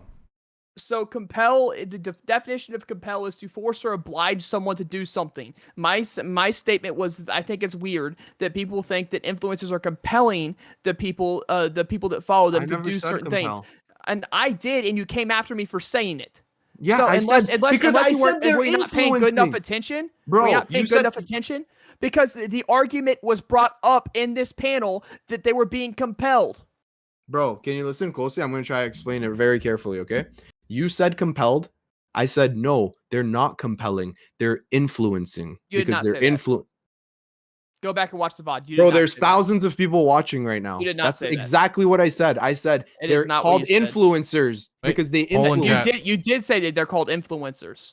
I asked for clarification on, well, I thought you were using a different definition of compel, and then when you defined it, I was like, okay, no, that's not what. That is definitely not what was happening. I agree with you. You don't need to influencing. You don't need to compel people to do things to have an influence on their actions. I agree, but there was, as Fawn just said, there was an argument in this panel today. Who brought that up? Fawn, I believe it was me. Said. Okay, and she's walking it back, and now I'm okay. Yeah, that's fine. That's fine. I was bringing it up, defining it, because and now she's walking it back. Yeah, because I would agree with that definition of compel. That's not what influencers are doing. I prefer the term influence. I mean, some are compelling though. Some anti-vaxxer influencers are out here fully obliging someone to do something. Stick it to. Well, I mean, okay. Right, who is forcing or obliging someone to do something? Okay, wait. I want Dr. Heem to answer my question. Okay, there's two levels. Okay, listen. There's two levels, okay? One level is the full-on anti-vaxxer influencer who's out here pushing insane fucking rhetoric, okay? You've seen them, I've seen them, we've all seen them, okay? The ones that talk about, oh, my magnets in my arm, da-da-da-da, okay? That's one level. I think that's absolutely disgusting. And then there's another level where they're muddying the water, okay? And I think all of these people are influencing their viewers to make decisions. Some are more compelling than others, but some are less compelling than others. Either way, these are influencers that you're fucking clicking on their stories because they influence your decision making. What about influencers? Let's go over this again. The definition of compel, and I will give both definitions, right?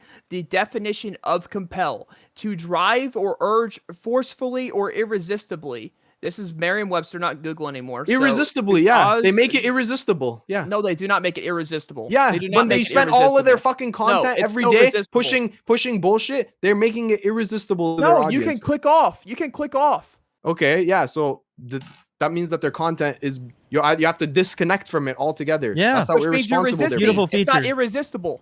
No one is taping your eyes open to look at these influencers' things, of course. Yes, so they're not compelling. So if they don't do that, everything else is okay. Said they are compelling.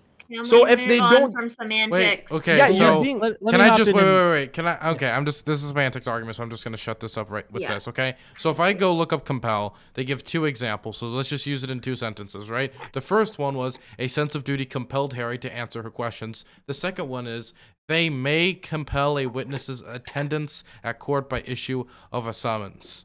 What do we think that means? Both are force. Both are done by force. One is her ideology forcing it. The other one is they're forcing the testimony. When someone says, "Hey, you make a compelling argument," what does that mean? Irrefutable, irresistible. Yeah. So when people are coming out here and pushing only anti-vax rhetoric, what is that? It's not irresistible, and that's subjective. That's the way you read it and you take it. Okay, I never said that. I look at it and it's irresistible for me. Obviously, Well, I'm what fucking about- smart enough to, but I'm saying a lot of people are dumb as fuck and they fall for this shit. They're compelled to listen to these influencers. Well, what about influencers that sell like Happy Meals at McDonald's and the Same new shit. Big Same Burger? shit. Same shit. All that They stuff. get Do you think hired they because should be they're taken down influencers. too? All the advertising should be taken They down. get hired because How- they're where are we gonna go with Cigarettes, this? alcohol. I'm okay with Please. stopping. I'm okay with stopping at things that extend a global pandemic.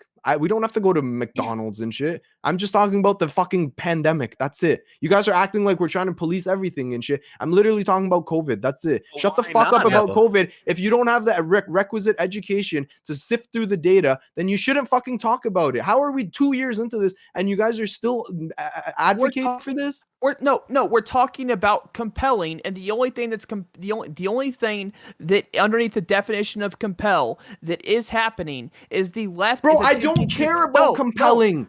You do. I don't because care. you I'm saying stated- they you stated influence. it was there. Do you want to Holy walk it back? shit. Do you want to walk it back, influence. Dr. Haynes? Okay. Do you want to walk it back? Yes, you said because you said they do compel. Do you want to walk that back? I said yes or they no? make compelling arguments. No, and no. influence people. I will get back to VOD and I will grab these Please. clips and I will Okay, post do them on it. Twitter so I can't fucking wait. fast. I can't wait. Okay, it's semantics. So how about we just pretend we've been using the word influence? Yeah, like was that okay if I say if we never said Yes, compelled? Would you shut influence the is hell fine. up about it? Influence is Right. fine. Do you want to walk So back? you- You want to walk so back you- the compel statement? Dylan, Semantics please. doesn't Okay. really matter. I mean, I'm asking if he wants to walk back the Dylan, please. statement because it's false. What was my statement? You said they do compel. We started this off talking about compel, and then Fawn walked it back, and then I thought we finally got over this, and now you're saying, but they do compel, and then we went on this big long tangent of what compel means, and then now you're like, well, what if I use the word influence? So would you like to walk back your statement of they do compel? Yes? If No? you go back to the VOD, you will see that It's I really never not brought that- up the word compel. Okay, Okay. no, I'll go back. I'll grab the Okay, clip. so It's Thank really you. not that big of a we, deal. I think this reaches natural conclusion since we've stopped talking about her statement and we're talking about semantics of a single word that was unrelated to the original tweet. So I think we're gonna wrap it up, and we're going to allow people to do outros. Be sure to shout yourself out while you're giving the outro to the topic as well. I'm gonna start in the top left-hand corner with American Nacho. Yeah, I think the only people being compelled here are black citizens in America. They're being compelled to become a monolith, and anybody who speaks out or speaks differently against the louder liberal Democrat voice is subsequently bullied and harassed. And how could you do this, and etc. When they have plenty of reason, especially in this case in particular, to not trust things given to them or stuck in their arm by the government. Like I said, things like you can look up the Tuskegee experiment, etc. Like. I'm not anti-vax. I think you should get the vaccine if you're healthy. Like, whatever. Get the vaccine. I got it. I'm on my second dose. You feel crummy for 2 days, and then it's cool. The FDA approved the one, whatever. Like, that's fine. But I don't have any issue with people thinking twice about it or whatever. In the case of, like, what falls on the follower and what falls on the main account or whatever, like I think it doesn't matter. I think you as a follower are just as equally responsible to vet things, to take your ass off of Twitter and go look at some shit on Wiki or go look at like cdc.gov, whatever. Yeah, twitch.tv/American Nacho. Come hang out and I'll play some video games. Thanks for having me on. Okay, Brant. Yo, everybody, my name is Brant. Again, that's twitch.tv/Brant for Liberty. We cover anything and everything that's happening in America, like I said, and abroad. As far as my opinion on all these topics today, I'm very much a pro-choice type person. And I mean, say what you want to say, as long as you're following the private company that you're communicating under, their rules, their terms of service, as long as you're also following all federal laws. Say what you want to say and be the person you want to be. And if you're a person that's listening to other people, make sure that you do your own research. Some people like to act like they know everything, and that's on both sides. There's a lot of people that act like they've just got it all figured out. And that's the beautiful thing about discourse, conversation and debate. So we have the ability to sit down and discuss our differences and get to the bottom of what the best ideas, not necessarily the most popular ideas. Like I said, it's twitch.tv/Brant for Liberty or @Brant for Liberty on any social media site. Thank you again, Dylan, for having me. And by the way, it was really great chatting and debating with everybody in here. Very nice to meet each and every one of you. And I look forward to just more talks. Thank you. Okay, now we're gonna throw it over to BX Bullet.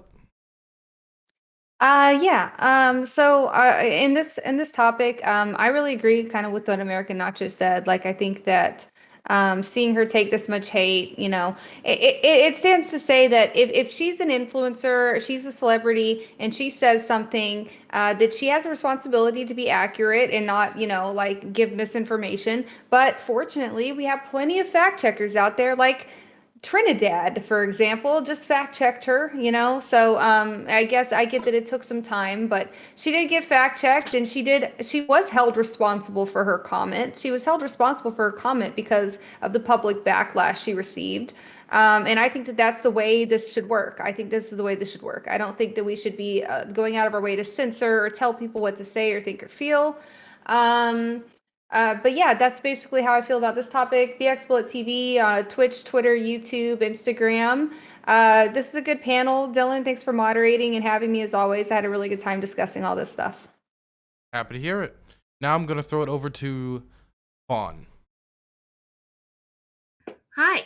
I just first wanted to say Nicki Minaj is not gonna get canceled over this. She's done plenty of other things that people have tried to cancel her for, and I don't think she's at any risk of that. And while I am a big fan of her music, I am not a big fan of this take whatsoever, or the Tucker Carlson promotion. Very not based. But yeah, in general, hi, my name is Fawn. That's twitch.tv/Fawn. I'm just a New Zealand lefty girl. Nice to see you. Thank you again so much, Dylan, for having me. And I appreciate hanging out with everyone here. Much love to everyone. Happy to have you here. Now I'm gonna throw it over to Dr. Heemed Out. Okay, so I'm just gonna do a quick closer. So Nacho said black people are forced to be a monolith and fall in line with the liberals. If by being scientifically accurate you're saying liberals, then what does that say about the conservative side? I'm gonna just say that. Next, I'm going to talk about the influence. I still maintain that influencers have influence. It was kind of weird that we got into this semantic argument that they don't. The fact that people drank bleach and died after Donald Trump said that, the fact that so many people are taking ivermectin, even though it hasn't been scientifically approved for COVID treatments, shows you that influencers obviously fucking have influence. Obviously, they should have responsibility for their platform. And as I mentioned, there isn't a single scientific paper or journal that exists out there that gets as many views or as many eyes on it as Nicki Minaj's tweet did. This is essentially a scientific publication or a scientific claim, at least, that's made, that is not backed, that has not been through the rigorous process, and it's pretty fucked up. Now, lastly, I'm just going to say, if you want to believe in experts, I highly fucking recommend that. I work at a hospital. This week, we got an email that 99% of our physicians and nurses have gotten their first vaccine, and 96% are double vaxxed. If you are not vaxxed, ask yourself why it is that you don't feel comfortable when doctors and fucking nurses in the hospitals do feel, and they are the most educated on this shit. Okay, I want to say thank you, Dylan, for having me on. Sorry I got so fucking triggered. I'm very passionate about these topics.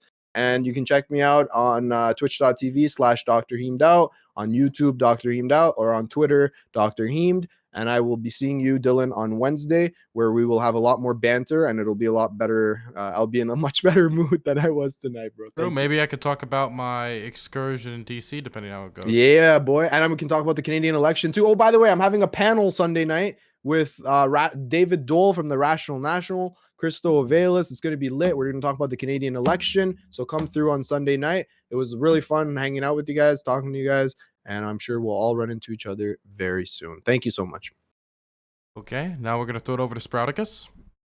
All right, so I never said influencers didn't have influence. In fact, I backed that up a couple times. I said influencers can't compel. I mean, I guess they can compel. They don't compel. And so I mean, it was hilarious that was taken into the idea that influencers can't influence.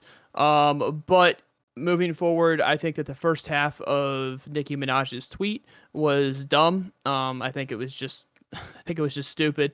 I pointed that out when I said that her her cousin's friend's wife divorced him or didn't get married to him because his balls were swollen, which made him become impotent, and that was all because of the vaccine. That's a lot of stuff to track for one person just to post it on Twitter. It seems pretty fucking ridiculous. The second part of that tweet I have no issue with. I think that making sure that you're not bullied into a decision is great. I think that everyone should go talk to a doctor, but I do encourage everyone to get the vaccine. So please go talk to your doctor. Your doctor's going to have your medical information. And if your doctor says get the vaccine, get the vaccine. All right. You can follow me at twitch.tv/thespraticus and twitter.com/thespraticus. Wonderful. Now we're going to throw it over to IRI. All right. Well, we just had a magnitude 4.6 earthquake out here in Southern California, so that's why I jumped up there. So if you know anybody living in the LA area, maybe check on them. Maybe there's some dishes Dang, broke. I'm seeing or it all something. over Twitter. It's crazy. Yeah. But you're all right. But as far as this topic goes, I think this is why vaccine mandates work. Enough with the carrots. We've answered enough questions. People have done enough research. It's time for the stick. It's time to make life as difficult as possible for the unvaccinated so that we can get our country back, we can get our economy back, and put this pandemic behind us. That's the only way it's going to happen. I also want to leave by saying that I had a lot of fun here. I respect everybody on this panel, no matter how much we disagree. These are my fellow citizens, my fellow Americans, my fellow world citizens, and I love you guys all to death. And I say that with sincerity. And I've never dated a dog before, or debated. Wow, I've never dated or debated a dog before, so this was a first. I think Nice. the first half of that is better than the second half. Yeah, I don't plan on dating a dog ever, I guess. So, finally, plug in my channel. I go by I'm Really Important. We would love to have you come by. We watch a lot of C-SPAN on my channel. I love seeing what my government's up to. There's a lot of exciting stuff happening right now with the infrastructure bill coming down to the wire. We have a voting rights bill that's still being worked on, police reform. We've got a big election coming up in Virginia on November 2nd. Early voting started today, and that's going to be a big determining factor about what's going on in this country. So, Dylan, thanks for inviting me. I love you, buddy. Love you too, man. And we're throwing it over to wrap us up with Radical Reviewer. All right. Hey, thanks for having me. Happy to be here on the Hippy Dippy. Awesome to be here. I would like to say, those watching, please go get vaccinated. Please go do it. All medications, anything you take, aspirin, ibuprofen, they all have rare or temporary side effects. That is a risk. But we've got like 2 billion people vaccinated in the world, and there has not been widespread negative side effects. Long-term side effects that are going to happen 5-10 years from now is not the kind of thing that would happen with this kind of medication. So you don't got to worry about that. Just go and get yourself vaccinated. Also, contrary point to Nicki Minaj's friend's cousin, my sister's brother's friend's cousin, his dick grew 3 inches after getting vaccinated. So keep that in mind. I am the Radical Reviewer. I'm on this other site. It's called YouTube. It's different than Twitch, but I don't know, maybe you've heard of it. I review mostly radical literature, so anything political, philosophy, economics, social science, Marx, Lenin, Bakunin, all those cool cats. If you want to learn about that, you can come over to Radical Reviewer and check that out. Thank you very much. Thank you everybody else for coming on tonight's show. I'll see you guys later. Thanks for making another amazing Hippy Dippy Roundtable. See you all next week.